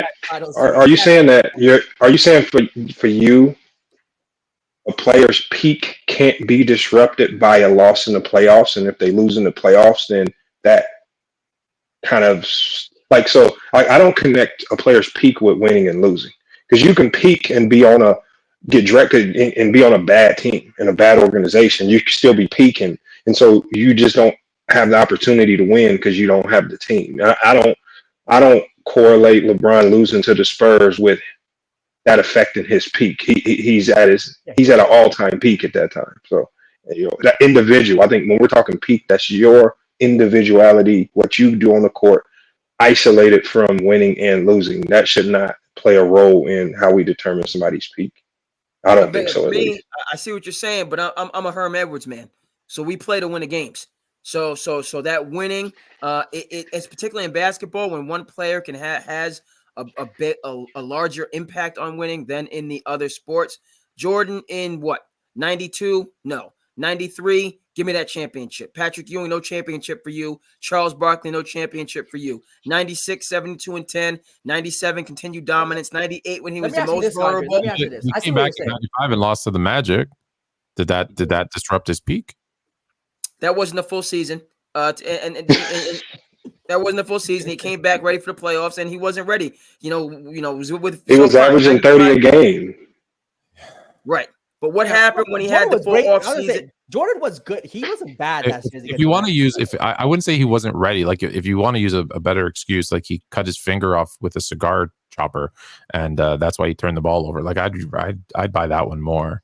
But he just didn't play good. He just didn't play good at the end there. He just didn't. And then, he didn't play good. And with LeBron, for as much respect as I have LeBron in terms of he's done a lot around the game, in the game, kind of so on and forth. But back to Kevin Durant, my issue with him, and it's the same with LeBron, in the brightest lights, under the most intense spotlight, he has not. You didn't see peak LeBron in those peak pressure, high leverage moments. I noted the issues with the San Antonio Spurs, and then I won't even get into what happened against Dallas. Okay, so he had a bad Dallas was bad. He had a bad series. Yeah, there's no excuse. Yeah, but everybody has moments. But I believe that if you go down the line of LeBron James's playoff performances, there's far more great performances than just complete eggs, like where he just lays an egg. Like and I think we define the greatness of LeBron based off the volume of great performances that we've seen that we could potentially label as clutch or historic or great performances. And if you want to go to the few performances, I think it's just kind of, I don't know if you get into dangerous territory when you start nitpicking the bad performances, because that's what opens the door for people to nitpick Jordan's bad performances here or there, or Kobe's bad performances here or there. And that's not what made any of them great.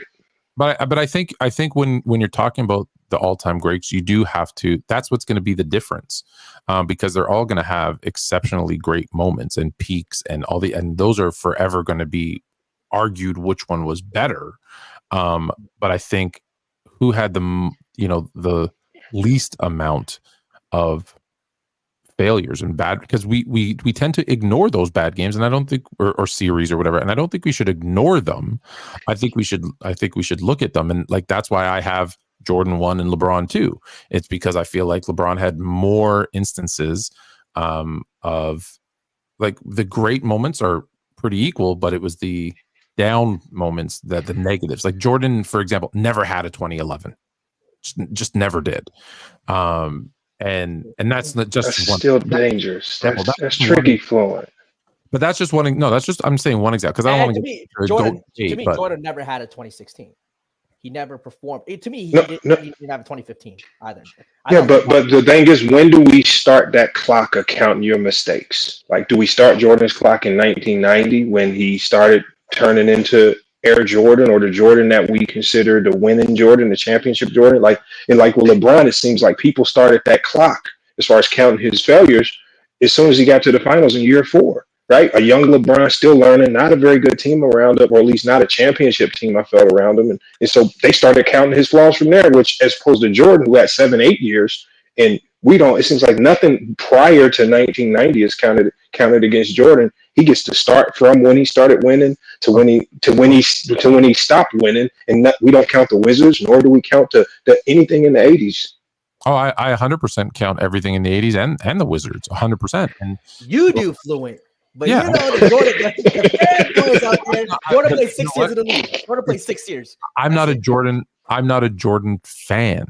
I know. I think that's the difference, right? Like, Jordan isn't even in my top 10 favorite players. In fact, as a Laker fan, especially after 91, I hated Michael Jordan.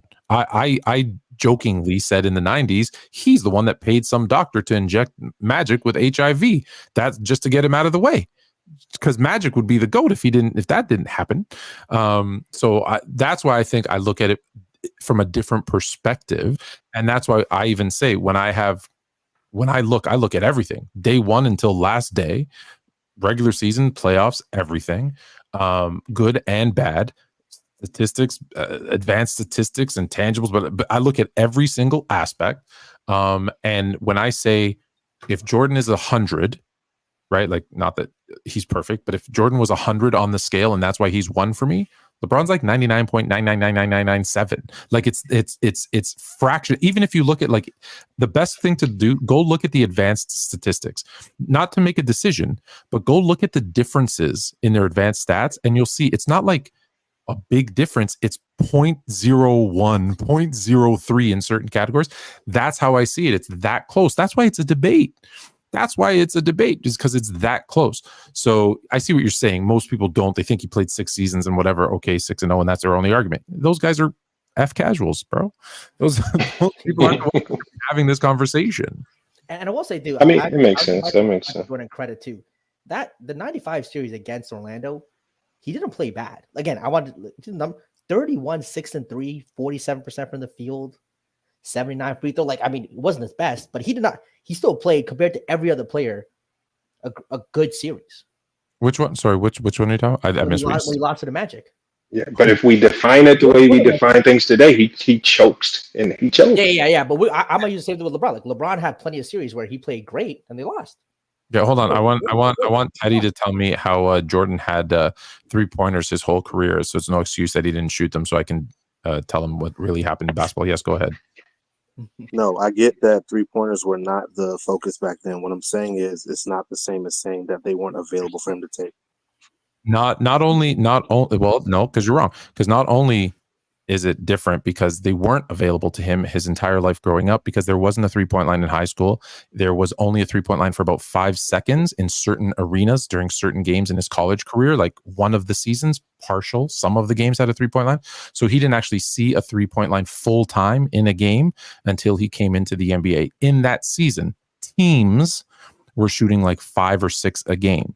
So it wasn't readily available where people can shoot them. In fact, we had a guy, Terry DeHare, if you know who that is, on Fluent and Chill, who was like, you could go out and hit 3 in a row and you'd get sat on the bench if you hit 3 threes in a row because you weren't passing it into the big man and you shot 3 threes in a row. And from a guy who played in those days, let me tell you, especially a 3-point shooter, they did not want you shooting threes, and it wasn't available. It was by necessity, not in game plan, because it was looked at as which it was, a low percentage shot. There wasn't advanced analytics that said, it's a more efficient shot, all those other things. So it wasn't readily available. And for most of these guys, they didn't even see the line until they started playing in the NBA. So if it's the first time you see it, you're not going to be good at it. You wouldn't have practiced it. Whereas now players grow up. Now players grow up. And hold on, now players grow up with the 3-point line from day one. In fact, I'm telling you, as a youth basketball coach, the first thing every single one of my guys do for the past 5 years when they come out to shoot isn't layups. They start shooting threes. That's their warm up. I try to stop it. So it's very, very different. So to say it was available and he could have just shot more, that's just untrue. Maybe I left that out, but as far as the comment, I thought it said pro career. As far as it being available now, as far as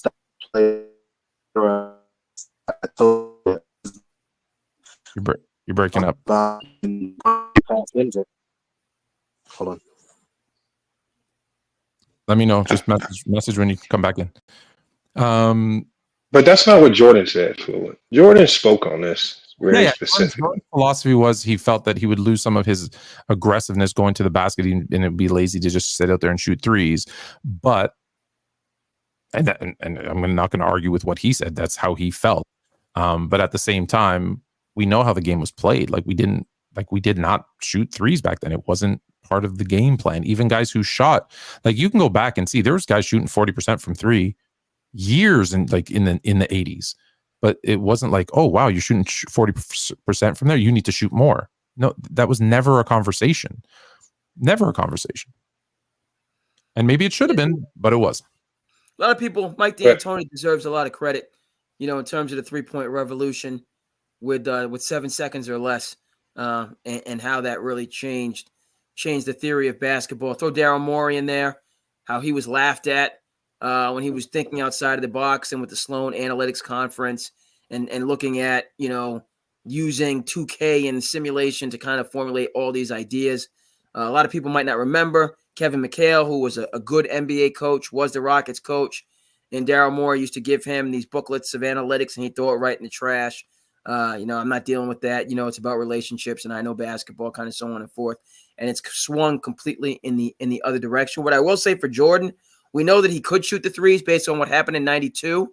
But again, that era, as everyone has said, that was the era of the big man, Hakeem Olajuwon, Patrick Ewing, Shaquille O'Neal, kind of so on and forth. And it really wouldn't be for another decade, if you give D'Antoni's 05, 06, 07. Well, you could see it though, analytics that really started in 90, I want to say 98, they started tracking percentage of field goals from distance. So 0 to 3, 3 to 10, 10 to 16, 16 to 3, the 3-point line, 3-point line out.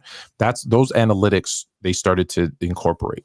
When they started to look at that, they looked at efficiency. So it's actually nerds. And if you look every single year, especially when they shortened the line and then brought it back in, the top of the key, not all of it, they started shooting more threes every single season. So that whole revolution, I don't believe in it being a revolution, because just look, it is a consistent, I'm in business, it is a consistent up and to the right chart. There's no huge spikes. It's just going up and up and up and up and up every single year. And then to your point about Mike D'Antoni, I believe it was Quentin Richardson. I believe it was him who was shooting 8.2 threes a game for Phoenix, and everyone wants to give credit to Steph Curry. Steph Curry didn't shoot 8 a game till 6 years later.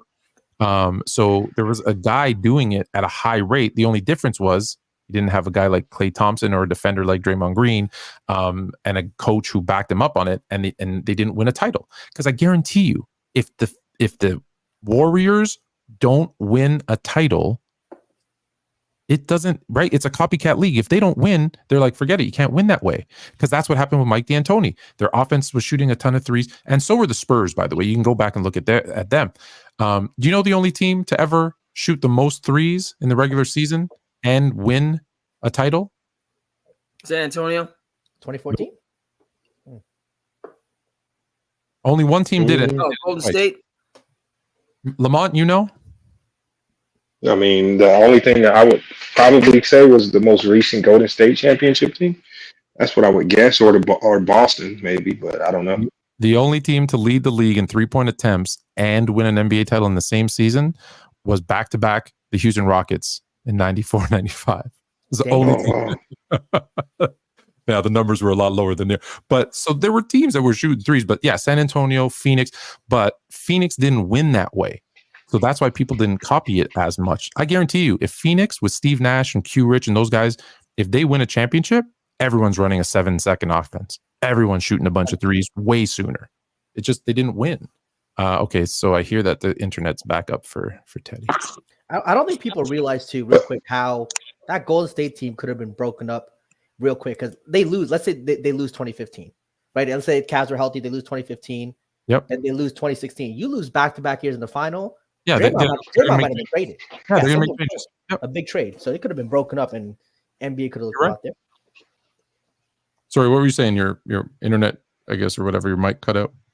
Yeah. So basically, all I was saying was when you had first talked about how when LeBron surpassed Jordan in points, you were like, he had more threes and he took more games, but I just thought total shot attempts was left out. Yeah, no, because that's the big thing. He passed him with less shots, and I'm saying yes because, and that's the point, is that he did it on less shots, but he took 3,200 more threes, and my point was you can score more points when you shoot more threes. Like I don't think that's not difficult math. Do you think that LeBron's 3-point, I guess, scoring ability was to the degree that it's the advantage that you're talking about? It is. Yes. Because I could say that each era has certain advantages and disadvantages when it comes to scoring. Like as far as in Jordan's, especially early career, how you either got to play one-on-one or if you were double teamed, there was always a teammate open. I thought scoring was a lot easier, especially from the mid-range and out in his day. Well, the mid range is a tougher, less efficient shot. But yes, in the 80s there was a higher pace, so it was easier to score. And then in the 90s, not as much. You asked a bunch of questions there, so there's a bunch of different to give you a bunch of different answers. Let me try to remember all the things you said. So LeBron's 3-point shooting, yes, because when you're comparing him to a guy like LeBron shoots 5 a game, Jordan shot 0.5 a game.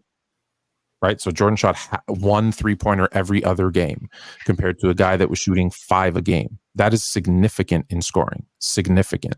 In terms of the ability to score, yes, but you could still double team. You could hedge a little bit. There wasn't the zones like today, but let's be honest. The one again, it's not so much the zones. So I'll say this, even though I understand. Zone isn't what we think it is, right? Like, but if you look at true zone, teams today average more points per possession versus zone than man-to-man. That's factual, statistical, not a debate. However, you can hedge a lot more. You have 5 guys kind of shifted over to a player. So yes, you're seeing more eyes on you, but people were getting doubled and triple teamed. But you also had hand checking. Everyone wants to hum and haw about hand checking. You didn't have a defensive 3-second rule, right? Like it was a very different game. The NBA on purpose, because scoring is what sells tickets, put in rules to make it easier to score. They just did. That's a fact. They'll tell you that. It's not a debate. So to say that one era was easier to score than the other, I think both of them had challenges in scoring. For Jordan, it was the second half of his career where it was easier in the first half. And then LeBron, it was the first half of his career was tougher versus the second half. And to LeBron's credit, he became a really good 3-point shooter too. So that has helped his game quite a bit. Fluent, I think that the rules also easier to score, but then also to improve the offensive theory, right? Because the illegal defense was being exploited in terms of having to play man-to-man, and so teams would just isolate a matchup. You had Mark Jackson when he played for the Indiana Pacers, always having being able to post up somebody. So what the rules had to kind of catch up with the theory of the game. So I think defensive 3 seconds. I credit Jerry Colangelo for that. Was a helpful innovation, and then allowing teams, to not have to always just the illegal defense was not working anymore. Yeah, but the legal defense, don't forget, the legal defense came out in 88, 89 when it was a technical, because in the season that Jordan averaged 37, he was getting triple teamed. And that's why they actually, one of the reasons they brought out the illegal defense is like, we can't have guys, our best players getting triple teamed, because we know these are the guys that sell tickets. And so that's where the illegal defense came in. And illegal defense was called 1.52 times per game. Now, is that because the teams just got so great at it and they weren't getting called for it? Or was it that, one, refs didn't really want to call it, they didn't really understand the rule, and that teams were hedging and cheating? Like there was such a thing as a disguised zone. They were playing zones. It just wasn't you couldn't do it as pronounced as you do today, or like you do in college. It was different. But it wasn't like how people think you had to be attached to your man and you couldn't be a step away from him. That's not true. You could be up to 16 feet off of your man, 12 feet in the key. That's a lot of room. That's a lot of space. That, like, okay, you can't be all the way over. Like in baseball, you can't do a full shift, but it was enough. If I got a 7-foot wingspan and I'm 12 feet away from my guy, that's 19 feet. I got space. Fluent, you would really, to be honest, you would really have to show me some film. I've watched a lot of these older games, and I just don't see this hedging. I didn't see a lot of hedging in the 80s or even the 90s. I didn't see a ton of peel switches or any of these unique things that teams do to really get aggressive against these scorers. I just didn't see it. I didn't see it. And I watched a lot, man. The reason you didn't see it is because they didn't have to do it as much, because here's the difference where the players have evolved and gotten better, right? Is that you didn't have a 5 that could shoot. So he wasn't straying too far away from the key. So because he was always around the key, his defender was always around the key. So he was the guy that was there. And because there was no 3-second defensive 3-second rule, he was always right around there. So they always had that backup. So when the perimeter player beat their man, you had a defender there. There was a shot blocker. Typically, every team had at least one 7-footer who was there to contest shots at the rim, because the 4 and the 5, typically, there's 1 or 2 exceptions, they weren't straying out to the 3-point line. Now, because you've got 5s that can shoot 40% from 3, right? Now you have to come up with some way more technical defensive teams. Well, it's surprising because hedging would have been effective. That would have been the effective strategy versus Jordan, because you would only hedge if the big man that you're defending is rolling. You wouldn't hedge if the big man that you're defending is popping. That would probably be more something like a switch. So hedging would make sense. So the thing that makes sense to say, but they didn't do it. Yeah, they didn't. You're right. They didn't do it. You're right. They didn't do it. Just like they didn't shoot 3s. Like it was just not something that was thought of, that's just part of the. But see, that I don't think the hedge is meant to stop the 3-point shot. The hedge is meant to stop scores. It's meant to bundle up and contain scores. No, it wasn't meant to stop the 3-point shot. No, I'm not saying that. What I'm saying is they were hedging. They could hedge from the weak side, and people think like you could not leave your man, and that just wasn't true. Like there are people who misconstrue the rule and think you couldn't double team. Do you know how many people say? I know these are casuals and F casuals, but who say, oh, you couldn't double team in those days? I had a guy who said Jordan was never triple teamed, and then I showed him a video of him getting triple teamed. Detail. That show Detail. They broke it down and showed him getting triple teamed, and they still didn't believe it. So it's not much you can do. So was the defensive schemes as advanced as they are today? No, they weren't, and neither were the offenses. They weren't. Of course, 40 years of watching film, it better get better, right? Just like any sport, like in football, you don't think the offensive sets have gotten significantly better and the defensive schemes have gotten significantly better in 40 years? Hell yeah, they have, as they should. What's the point of watching the game if they don't?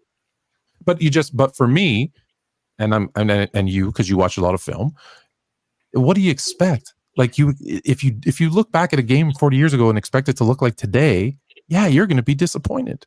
You're going to be disappointed because it doesn't. True. That is true. Like, this is remember, I don't know if you remember this. When I did my PC debate and won, by the way, clean sweep, FPC, they asked what's the greatest era in basketball? And they were all thinking I was going to be like 80s, 90s, 60s. I said, now. I got 12 guys on the court that are all skilled. They could all ball handle. They could all shoot. They could all pass. Like, there's no better time to be watching basketball than right now. Fluent, All skilled, but none of them putting the concerted, consistent effort in the defense. Hart's a different one. Hart's a different one. In the playoffs, though, that defense, suddenly everyone remembers how to play defense in the playoffs. But for the first 82, so check this out. It's lackluster. So check this out. In the playoffs, go watch a playoff game. The teams that win, what do they do more consistently than the team that loses in the playoffs? They shoot mid-range. Check out the playoffs where they shoot from the mid-range. That is the team that typically wins. And I'll give you a perfect example. Jamal Murray, when the Nuggets were playing the Lakers, was having a horrible game. Remember, couldn't hit shit from deep. Fourth quarter, what happens? He goes on a run. What is he shooting? 2 steps in from the 3. He shoots 3-4 mid-ranges in a row and then shoots that. I believe it's the game winner over AD, I think it was over AD. I don't know if it was LeBron. I think it was over AD. He shoots the game winner over AD, a mid-range. Though that's basketball like it was, more like it was played before. The mid-range is beautiful. People don't even get me into analytics with the 3-point and 2-point shot. But anyways, sorry, Teddy, you were going to say something, and I saw your thing bubble like you were going to say. So go ahead. No, okay. I don't think we're going to get to 1947, Jalen. We might have to cover 1947. I was going to give everybody a history lesson on the first season of the NBA, but good. No, this is a good conversation. So last thing, I'll just put this out there too. So we're talking about 40K, 10 scoring titles, which is more difficult. The other thing is who's the best and worst player in the NBA today. I'm just going to throw my names out there and let you guys say what you think. The best player in the NBA today, LeBron James. The worst player in the NBA today, Bronny James. I mean, I disagree with Bronny. I think people are poo-pooing on Bronny too much. Why? Okay, why? So, if his name wasn't James, would he be in the NBA? Yes. I'll tell you why. So, I've watched a ton of in-person Bryce and Bronny. And so,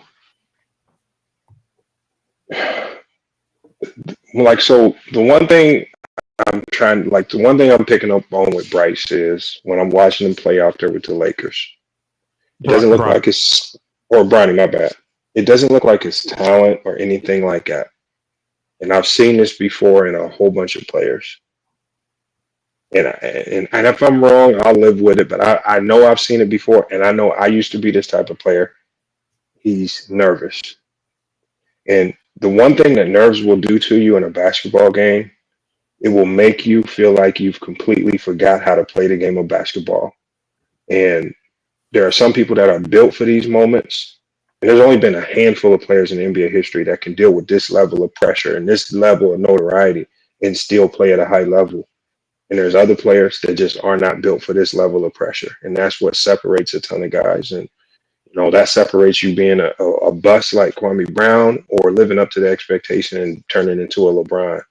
And I was hoping to God that Bronny gets drafted to any other team not named the Lakers, so he doesn't have this humongous weight on his shoulder, and he could actually play his game, and we can actually appreciate it. But I just think it's nerves. I think it's nerves. Can I pause you there to ask you a question? Let me pause you there to ask you a question. So you're telling me that if there's a kid named Chris Hamilton playing at USC, not a big time basketball program, who put up 4.8 points or whatever he did per game, who has a known, we don't know, but has a known heart condition, is he getting drafted? I think the answer is no. If he comes into the preseason and averages 0.7 points per game, 1 rebound, 0.3 assists, 9.1% field goal shooting, 0% from 3, is he getting an opportunity if his name is Chris Hamilton? Let me give you an example. Yes, that same situation just happened in not this past draft, but it happened in last year's draft. A guy by the name of Peyton Watson, who played at UCLA, he only averaged 3 points per game. Yeah, I don't think he played much. He didn't average many minutes per game. He shot horribly from the field, and he still is drafted in the first round because teams are looking at, see, the one thing that's changed in basketball is teams stop caring about how well you produce and what your production looks like in college and what they look at, because the high school game now is more translatable to the NBA. They will look at how you perform in significant high school circuits or shoe circuits and use that as your measuring stick versus how you measure up against the pros and not necessarily your college. And that's how a guy like Peyton Watson was able to average 3 points per game, get drafted by the Denver Nuggets in the first, by the OKC Thunder. He's ended up on the Denver Nuggets, but then he ultimately ends up in a significant role in the NBA playoffs, getting valuable minutes, barbecuing the Lakers at times in the playoff game. And nobody would expect this. This is where your scouting kicks in. But you got to be able to see beyond the numbers. Like if we just went off Peyton Watson's numbers, he shouldn't have got drafted. He shouldn't, like, so I don't look at these college numbers and really judge these players. I mean, Bronny is not a scorer. He's never going to give you significant scoring output. You can't measure, like, ever since high school, what's been the billing from all scouts? He's not a great scorer. His scoring needs help. His defense and IQ is what's going to get him in the league. That's what everybody said since high school. Let me ask you a question. Bronny was he a great high school player? Yes, his senior year. So Bronny couldn't shine his junior year because that team was loaded. So he had to kind of sit behind those guys. But his senior year, when all that talent left, he led his high school team and essentially. So when that talent, he couldn't crack the lineup. Hold on. No, but that's just so what happens in high school is and this is what a lot of people don't talk about is in sports, something called politics kicks in, right? And when Bronny comes to Sierra Canyon, he comes to Sierra Canyon under, like, and this is why D Wade's son didn't stay, because he couldn't handle that. D Wade's son was there at Sierra Canyon. Him and Bronny, you have to, when you're a junior at a school and you're behind seniors, you have to, there's a pecking order. And D Wade's son could not stand that. He ended up leaving. Bronny stayed. He came out his senior year. And what did he do his senior year? He led the team in essentially every statistical category: points, rebounds, assists, 3-point percentage. It was a top 25 program. They had a winning record. They still did great things, and he was a top 25 prospect because of that. How did Peyton Watson do at Long Beach? I don't know his high school stats. Okay, so you got two guys. He did well. So you got two guys in high school, and Peyton Watson and Bronny James. But he was. I don't know his stats, but I know where he was ranked. He was projected coming out of high school. He was like a top 10 recruit coming out of high school. There you go. So a top 10 recruit, a 6'8" Peyton Watson, and a 6'1", right? He's 6'1", I believe. 6'1" Bronny James coming out. Both of them put up similar numbers at UCLA and USC. One has a heart condition, the other doesn't. One is LeBron James's son. That you don't think the 6'8" mattered? Like, again, if his name was Chris Hamilton and he did the same thing and had a heart condition, I'm just finding it hard to believe that they're going to take a chance on a guy who would have picked up undrafted. No one was going to draft him. But the 6'8" in potential puts you in the first round. The 6'1" with potential puts you at the bottom of the second round. Two very different things. And Bronny, because if I guarantee you, if Bronny was 6'8", 6'9", he would have won the first round, and I don't care what his numbers was. But because he's 6'1", right? Because he's 6'1" and doesn't have the long arms, the height, the things of that nature. Because of that, he went second round at the 55 pick because of his size and because of some of the liabilities that come with him.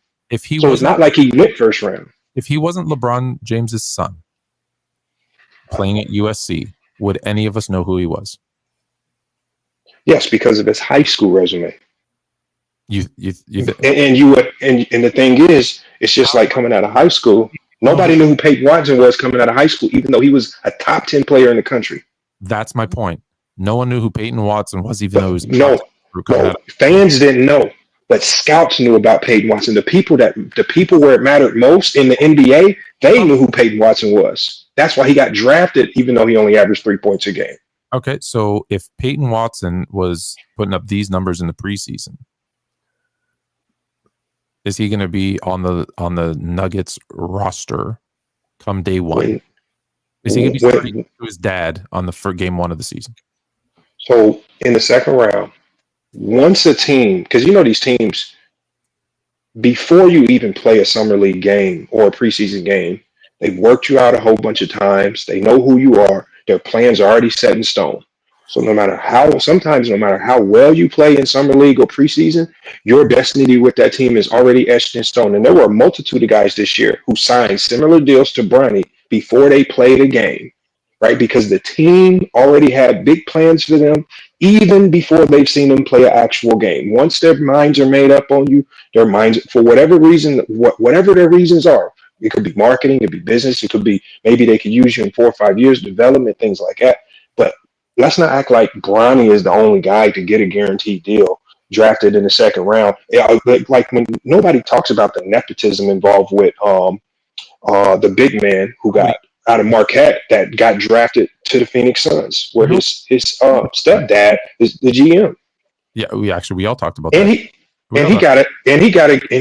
And I've actually, this is a guy that I've literally worked out in the gym. Let's be clear. I'm not saying nepotism's a bad thing. I'm just saying it's there, and to say it doesn't exist for Bronny, I think is a joke. And let's be honest, no one 55 pick got that much money ever. If Never. anybody says that there's no nepotism involved with how much money did he get? He only got $8 million. Yeah, guaranteed. Show me one. That's not a lot of money. Show me a 55 pick. Show me another 55 pick who got that. I can show you second round picks who got that. Show me a 55 pick that got that. No, but I don't know all 55 picks history because none of them got it. But I know a ton of second round. Like for example, the Carson Edwards, another small guard, right? Second round, Celtics gave him an $8 million deal for 4 years, right? There's a ton of guys that get this, even in this draft, guys that you don't even know their names got guaranteed deals for. There's a guy in this draft in the second round that got even more money than Bronny in the second round. And you don't even know his name or know who he is. All right, Fluent. Listen, Bronny James, he's a nice kid. Okay, who's worse? Who's worse? Who's worse then if he's not the worst? Listen, Bronny James is the worst player in the NBA, and it's not close. He's a nice kid, and he has all the other, things about him. But bottom line is, and you can see it in the preseason, he's nervous because he's being thrown to the wolves. You don't take somebody who, sure, he was good at Sierra Canyon. Should he have been a McDonald's All-American? Debatable. He didn't play his freshman year. Not debatable. Debatable. No, it's not. Okay. How? No, please explain that to me. No, you gotta explain. Like, you can't just gloss over that as if Bronny was not the best. Like, Sierra Canyon is a top 10 program in the country. And when you're the best player and you're leading that team in every statistical category on a program like that, and you're telling me you're not a McDonald's All-American most high schools play cupcakes. Sierra Canyon they play one of the toughest schedules in high school. And of any high school team in the country, they get no nights off. And he's still able to do what he did. They were a top 25 team in high school. He earned that McDonald's American. Yeah, he was like a McDonald's American. If he got it, cool. If he didn't, cool. But he was going to be one of those last guys picked, and he ended last or not at all. Listen, Bronny James. We'll go back and take a look. I don't know if he was Mr. California. I'm making it clear how I feel about Bronny. Great kid. He can't be Mr. California on a prep school team. Sure. Okay, fine. He's on a national circuit, so he's not eligible for that award. He doesn't play for, like Gilbert Arenas' son, a public high school in the state of California. Those players are eligible for that. He's on a prep school. Fine. As a national team. Good point. Duly noted. Bronny James was not a Tyson Chandler level prospect out of California. He's a good player on a good team. Fine. How did he do on the EYBL circuit? Decent at best. He was a decent player on Strive for Greatness at best. His national ranking, top 50, fine, because, and there's a lot of things that go into national rankings. The bottom line with Bronny James, as I've said, the number one thing, and I just want to make it clear, good kid. The number two thing, you can't teach height. And he's 6'1", he's extremely undersized. At that height, you have to be, to be an NBA level player. We're talking to stay in the NBA at 6'1", you need to be a supreme, not a good, a supreme athlete. Okay, Allen Iverson, undersized, so on and forth. He's the player of the year in Allen Iverson was just a freak of nature, once in a generation type of an athlete. Bronny James is being thrown to the wolves right now. It's not his fault. And, I'm hopeful that it can be a soft landing. He does not have a position. Let's be clear. This idea that Bronny James is a defender, like game man, he's not even really a true point guard. He's not like when you break down Bronny James into his raw skill set, what besides maybe ball handling is a weakness, a legit weakness? Like, he can shoot, he is athletic. Like, what's he? I know he hasn't put it all together yet, but just raw skills, where is he weak? He's weak. First of all, he's a decent spot up shooter, but he's not a sniper. Second of all, he's not a lockdown defender. I take umbrage with that. The comparison between Bronny James and Drew Holiday needs to stop yesterday. There's no comparison. Drew Holiday is 6'4", 6'5". He's a much bigger guard. People compare him to Marcus Smart. Marcus Smart is, again, 6'3", 6'4". Bronny James is not – he's not a large person. So at 6'1", and you're not a true point guard, what exactly, and you're not a lockdown defender, you're not like an anticipation defender, what exactly does he do? Yeah, but what you're missing is, even like if you go to guards like Drew Holiday's and even Tony Allen's, they became lockdown defenders, but we didn't ask them, nor did we expect them to be lockdown defenders in year 1, 2, 3, or 4. Drew Holiday was not a lockdown defender in year 1, 2, 3, or 4. He really got that billing when he joined the Pelicans, and that was year 5 of his career, where he had time to develop, similar with Tony Allen. So the thing is, there's especially for a 55 pick in the second round, you want him. When we say he's a good defender, we're not saying he's a good defender now. We're saying he has the makeup or the potential to, if developed properly, to be a solid type of defender. If he's developed properly in 2 to 4 years, he's a project player. He's not ready right now. So I think it's low. It's a solid defender. It's still low hanging fruit to target his skill sets and talent right now, because he's a raw talent coming in. He was never ready, and so we understand that from the college level or even high school on up, there's something in sports that sometimes goes above talent, and it's the politics. In high school, in college, we've seen guys like Matt Painter. He uses his walk-on spots to play politics, right? For boosters, for money, right? To boost the team GPA. Guys that probably can never dribble a basketball. Yeah, he's taking the opportunity away from another more deserving guy or more talented player, but he gives those spots to other guys that can provide other assets to the team. And right now, Bronny James, his only asset to the team is his marketability and how he's going to impact ticket sales and merchandise sales. That's his value right now. Exactly. His value is not going to be displayed on the court, but that's the politics of the game, and it's always been in the game. It's always been in the game. So marketability, and his value is always going to be his marketability. You made a good point, and then I'll kick it. Some players, that's their value on the team. I'll kick it to other people to see what they think. You said something that we need to clarify. I'm going to wait and see. I'm going to wait and see Jalen Bridges, who's putting up better numbers than Bronny, rookie for the Phoenix Suns, 6'8". I'm going to see who gets more playing time based on what they're doing in the NBA against NBA talent. But see, what's going to happen though is people are going to, with Bronny, obviously he's going to be on the opening day roster, but there's a reason for that. He's only going to be on the opening day roster because the G League doesn't start until late November. As soon as the G League starts, they're going to move him down. They're going to open that roster spot up. And what are they going to do? They're going to start around December and November. That's when teams start to look to add pieces and fill out their rosters. And it's no secret that the Lakers are looking to add a center, and they're looking to make a move for Valanciunas from the Wizards. So again, as soon as the G League starts, he's going to be gone, right? But of course, it just makes sense to have him there right now when you know you're going to move him down. You're going to open up that roster spot. He's probably not going to be on your playoff roster or anything like that. Doesn't want to be there? Doesn't, but he can't help it if the Wizards trade him there. I guess. Okay, can I just interject? You said raw talent when you mentioned Bronny James. I told you what his raw talent is. He's a good guy. That's his raw talent. He's a good guy.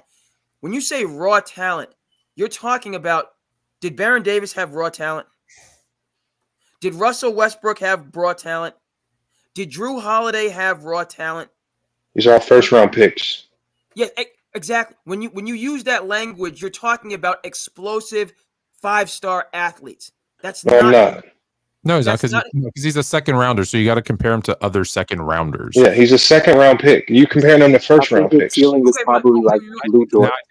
I think he should be undrafted because Fred VanVleet was better, and Fred VanVleet was undrafted. But the draft has changed. The politics of the draft, like I was telling people. That's fair. That's like fair. Adonis Arms, the guy that barbecued Bronny, right? When a couple years ago when he came out of Texas Tech, you know what he was doing when he didn't go to first round?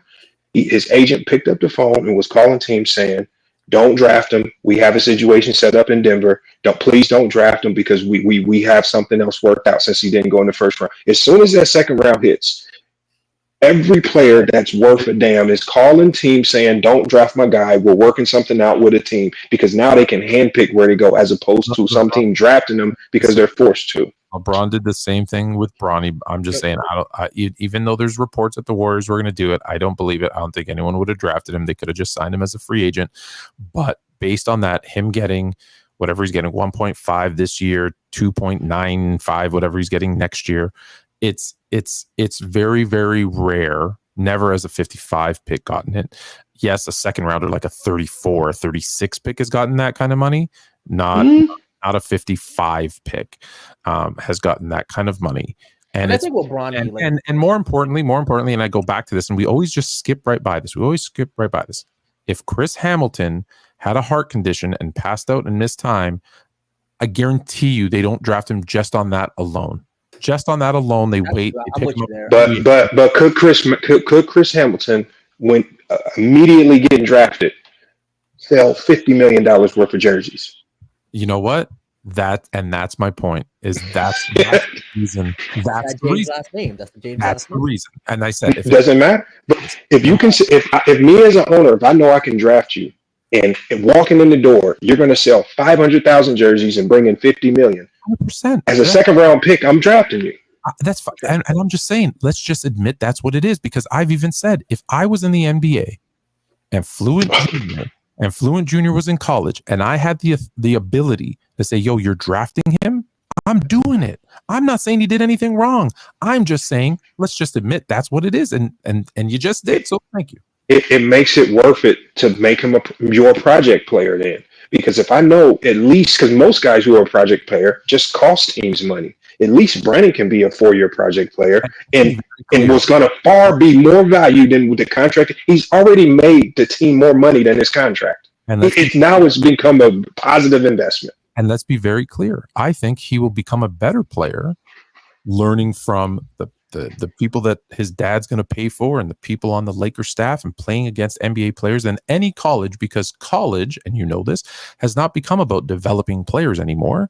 It's become about we need to do whatever we need to do to win games, because if not, as a coach, I'm going to lose my multi-million-dollar deal and get fired. So I need to win games. So I'm all, like I said, I'm all for it. I love to see it. I hope, and maybe it's because I'm a Laker fan, I hope that we're not sacrificing wins so that a father and son can play together. But when is a 15th man on the roster ever dictate winning and losing? It, like, everybody's been making a big deal about this other guy who scored 11 points against the Bucks. Let's say something magical happens and they cut Bronny and sign this Quincy guy. Well, what if he's not going to have any impact on the Lakers roster when they're losing games? Bronny's not going to play any meaningful minutes. What if they don't cut Bronny? They keep Bronny on the roster and they cut that Quincy guy, what's his name? Oliveri or something like that, and he goes somewhere else and he lights it up. What if that's happened plenty of times? That happened with Mac McClellan. It's okay.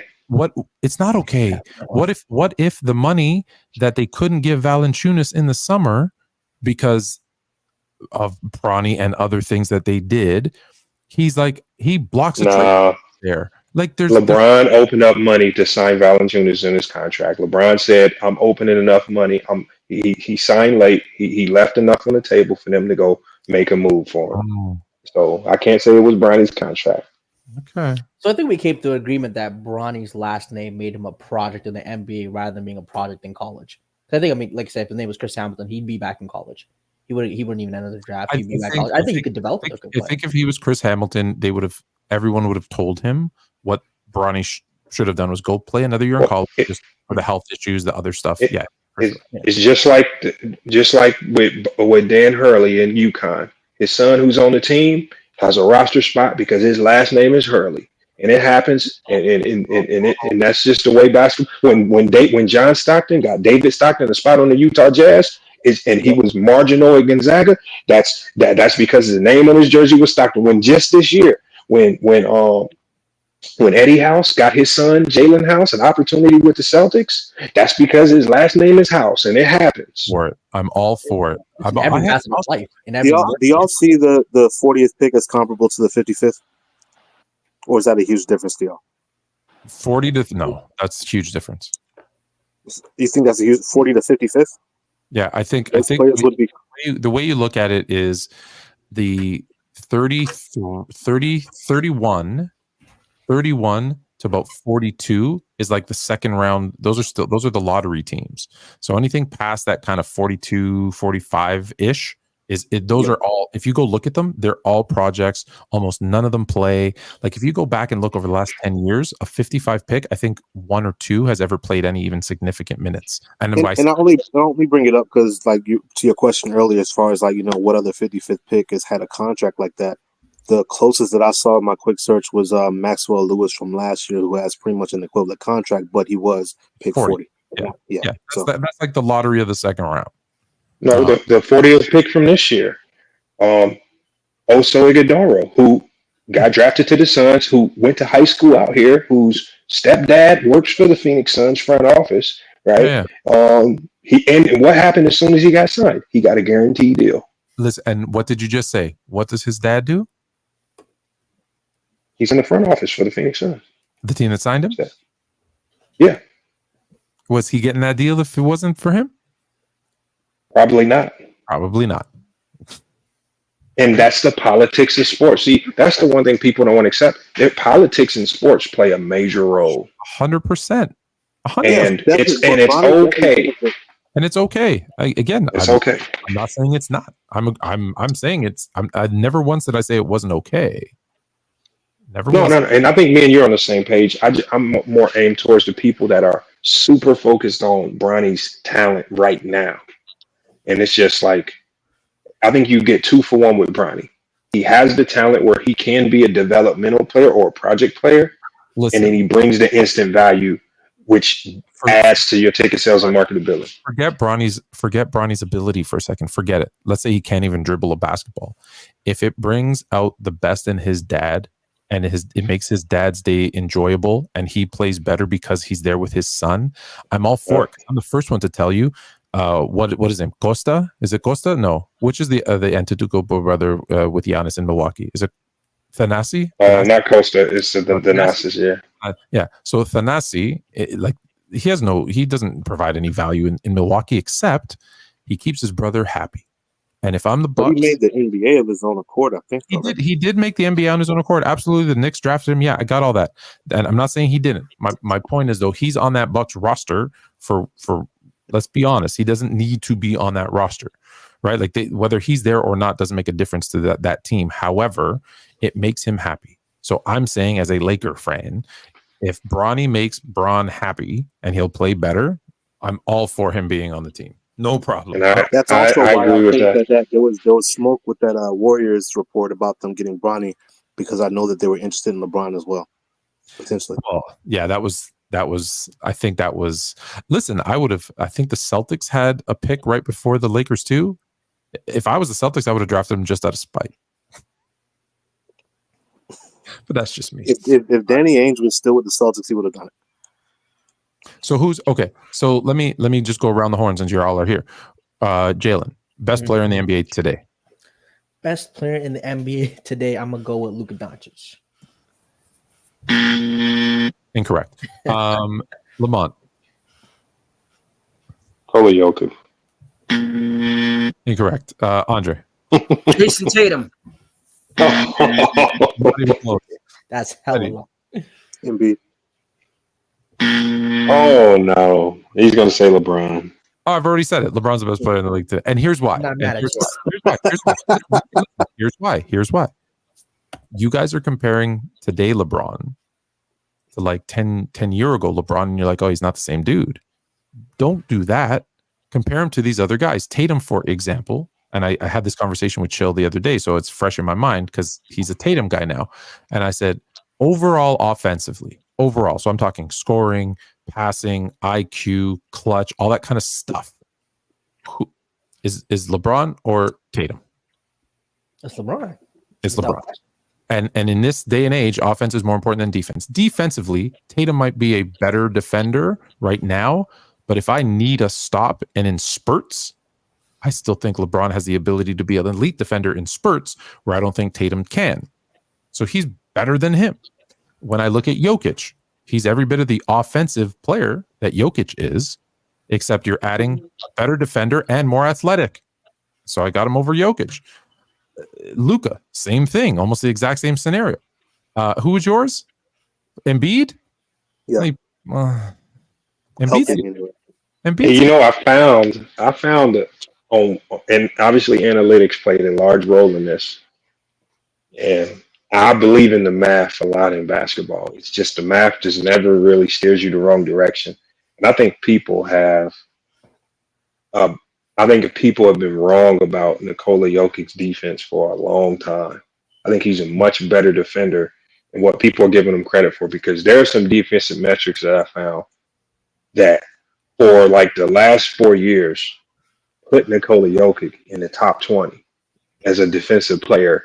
And this is surrounded by some of the names that we look as household defensive names. And it's just like, this list, what I'm saying, it's not Raptor. Okay. But I'm saying you don't accidentally fall onto this list. Like, this is a list full of all bona fide defenders that we would say bona fide. And you don't fall on this list for 4 years in a row if you're not doing something that's consistently solid on the defensive end.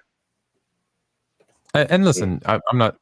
I will say this: his defense got better because I went to a game when I ripped him for his defense, and I went to the game Denver Toronto, and purposely sat nice front row court side because I wanted to watch him play, and I'd never seen a lazier defender in my life. Now that was that one game. And then that stretch of games, everyone's like, oh, that was just a bad stretch because he had a 5-game stretch where he stunk. And I watched him, and I went in person and watched him live, and I was like, no, this is the laziest defender I've ever seen. To his credit, he did play better the rest of the season and in the playoffs. After that, that was the season that they won. So 2 seasons ago, I guess. So I'll say he's better than I originally had him marked down, but he's not a great defender. So he was a lazy defender, not an incapable defender.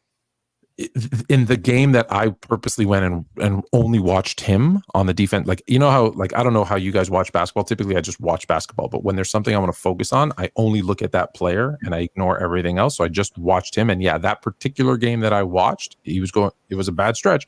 I think they had lost like 5 in a row or something. I only watched him on defense, and he was a lazy defender. So again, that's not. I watched after that, and it wasn't typical. He did get better, but that particular game, I don't know, he didn't like the food up here or something. He was terrible. Oh man. Okay, who's the worst player in the NBA? Oh, man, worst player in the NBA. I would like to say Tony Snell, but he's not in the NBA. Shout out Tony Snell. But I'm not mad if someone says Bronny. I could definitely see that being a thing. I can't think of a 15 guy on the bench name. You know, this is not something I look up or think about. Okay, you could say someone of the guys who play minutes. Guys who play minutes who are bad. Oh, it would be easier to name, like, who's the worst NBA player of all time. All right, who's the worst? Okay, wait, who's the worst NBA player of all time? I actually did Rafael Arujo, fluent. Rafael Arujo. Michael Ruffin is the worst NBA player of all time. Michael Ruffin averaged more fouls then points, assists, and rebounds. Maybe that was his role. Maybe his role was to foul. It was not. He shot 0% from 3. He shot below 50% from the free throw line. And here's the worst part, what makes him the worst. He played for 10 seasons. Rafael Arujo only played 2 years, my guy. Michael Ruffin played 10 seasons. What years are we talking? Like which decade are we talking? He played 90s into the 2000s, mostly 2000s. Oh, I just assumed you meant like back in black and white days. No, he was not. He was not good. He played. I'll tell you what years exactly. He played 99 to 2009. That was his decade. So here, I'll give you his numbers. 1.7 points. 1.7 points. 0.6 assists, 0.5 steals, 0.5 blocks, 2.3 fouls per game. He shot 45.9% from the free throw line, 40% from the field for 10 seasons. That's my wote. That's my wote. I coined that phrase. Worst of all time. All right, I gotta go sleep. Any final thoughts before I shut it down? Final thought. One was Breanna Stewart is one or two more WNBA championships away from arguably having the greatest basketball resume, girl or man or female, depending. Her college, she has 4 national titles in college, 4 finals. Do you know how many people? Her versus Kareem will be a conversation. Do you know how many people on her college team made it to the WNBA? Was it? 80% of her team made the WNBA. No other team has ever been that. And guess what, Fluid? She was the best player on that team in every single Final Four. That's even more impressive. If 80% of her team made it to the WNBA and she was consistently the best player on that team.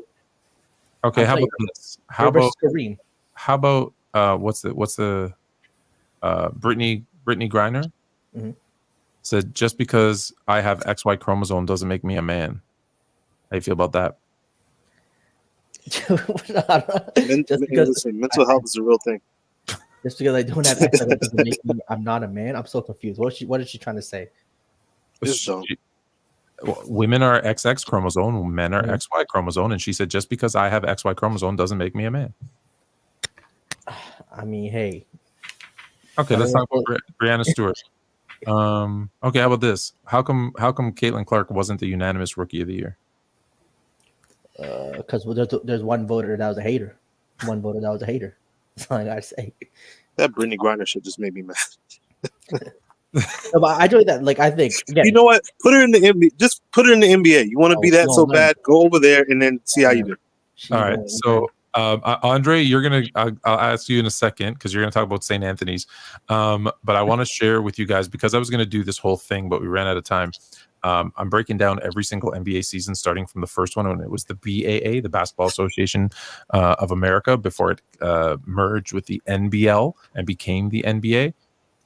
In that season, the playoffs were messed up. Obviously, the lane was thinner. There was no shot clock. There's a million things I'm going to go over. But do you know who was the leading scorer that season? Bob Pettit. Is that your only guess, Bob Pettit? George Mikan? It was not George Mikan. That's a good guess, though. His name was Joe Fox, Fulks. He averaged a whopping 23.2 points per game. Now, you have to remember there was no shot clock, so they went like really, really slow. Like it was a very slow pace. But listen to this. So 23 points per game, led the NBA. He was the leading point scorer. He shot 30% from the field. 30%. He was the first person that invented the jump shot. So they didn't even do jump shots before him. So to his credit, he invented the jump shot. But this is the most remarkable thing about him. How did he die? He was murdered, shot and killed on March 21st, 1976 by Greg Bannister, the son of his girlfriend, Roberta, after the two of them got in the fight over a gun. So we're going to go into the details when we do that show on that. We got footage of him getting shot. That was the most exciting thing about 1947. Oh, actually, there's footage? The faux Oh. documentary where they break down like them are fighting for the gun and then he shoots them and kills them. Last thing about 1947 for Jalen, because he's in Toronto. First ever NBA game, BAA game, November 1st, 1947, in Toronto's Maple Leaf Gardens. Tickets were $0.25. Beautiful. And check this out. If you were taller than their center, you got in for free. He was 6'8". What a time. What a time to be alive. If you're just How much is the average Raptor ticket now? I don't even know. I wish it was a quarter. I'd be living like a king in those days. Quarter to the game. Send us home, St. Anthony. Yeah, man. Jalen, to your point about Breanna Stewart, shout out to the WNBA Finals, links in the Liberty. If you like basketball, you support the WNBA, and this could be another Barnyard 5-game thriller. Shout out, Breanna Stewart, her career, the success she's had at every level. But I can't give her the most decorated men's and women. That's a little bit of an overstatement. What she speaks to, what Breanna Stewart and all these other great players speak to, WNBA is the realization we never got a chance to see Cheryl Miller, right? That's what I think about when I see these WNBA stars, and that was a lot of the vision for David Stern, kind of bringing these, the vision for us to have a WNBA. In conclusion, the Knicks are going to beat the Celtics on opening night. In the Garden, they're going to spoil the ring party. The Knicks are going to be the Knicks. The New York Knicks are going to be your 2025 NBA champion. I don't like this drama that I saw tonight with Dante DiVincenzo kind of going back and forth with the Knicks coaching staff. I didn't like Dante DiVincenzo being involved in the Cat trade at all. Frankly, I thought we should have kept the Nova connection and traded other pieces. Nonetheless, this Knicks team is the real deal. The Boston Celtics are a dynasty. They're the better team overall, but my heart pick is going, and it's close. It's going to be close, because even though they beat the Knicks 3 times, as you said, Chilltown made that clear. The New York Knicks are going to be at least in the Eastern Conference Finals, and I have them winning the NBA championship under the leadership of my favorite coach in the NBA, Tom Thibodeau. Now, my favorite coach in high school, Bob Hurley Sr. Shout out to St. Anthony's. While I agree that the NBA is better when the Knicks are good, the loss of Mitchell Robinson again for the season, and the DiVincenzo and Randall leaving, I think leaves a hole in the toughness department for your Knicks, and that's what I'm worried about. Who's going to step up? Because if it ain't Cat from a toughness perspective. So as long as if they're too soft, you can't be. You can't be soft in New York. Cat's not soft. He's from Don Bosco in New Jersey. Coming home, putting on for his city. You're going to see a different iteration of Cat. 7-footer who shoots threes. He's soft. Stop it. Shoots threes at 40%, a clip at a very high percentage, and that's don't make me go back and look at tape of things you said last year when he was in Minnesota. I guarantee you said he was soft. Never said Cat was soft. Always been looking for him to get to the New York Knicks. And to your point about leadership, that's going to come from Mikal Bridges, who's going to play every single game, who's going to play 35 minutes a night, and is going to be and Jalen Brunson is already their leader. But having him as well as Hart, again, it hurts him losing DiVincenzo. Pat is your center, and OG Anunoby's your power forward. We're going to get a center. We're going to get a center. There's going to be centers. Robert Williams, Mo Bamba, whoever. They're going to get a rotation center who Tom Thibodeau will build up into a serviceable center. You still got Jericho Sims. Throw him in there. Tom Thibodeau, i.e., he's a true coach, so he will build, create. This Isaiah Hartenstein he's a Tom Thibodeau product. Jimmy Butler was an afterthought at Marquette. Tom Thibodeau product. So we're going to and this roster with Leon Rose, even though I'm still pissed, and I'm saying again, that they had other pieces. We could have packaged Landry Shamet and Campaign. We didn't have to give up DiVincenzo. It just angers me because toughness and then continuity, and he's built for Tom Thibodeau. But I'm just gonna get off that bandwagon. Knicks are going to win the championship. Celtics are the better team. Knicks are going to win the championship. And the Western Conference, you got a lot of teams. And, get the heck off the Phoenix Suns, Denver Nuggets. You got a lot of teams that are declining. And if they don't, I just feel like it really should be Minnesota. The West is going to be interesting because Denver, if they don't, what's going to happen with Denver if they don't break through for a second straight year? They're going to start thinking about breaking it up. Phoenix Suns already need to be broken up because it's not working. And then you have teams like you have a lot of ascending teams, i.e., if Malik Monk doesn't get hurt, the Kings are kind of rising up. So, but it doesn't matter who's coming out of the West. They're going to lose. Well, I say you're wrong. Go Lakers. LeBron James.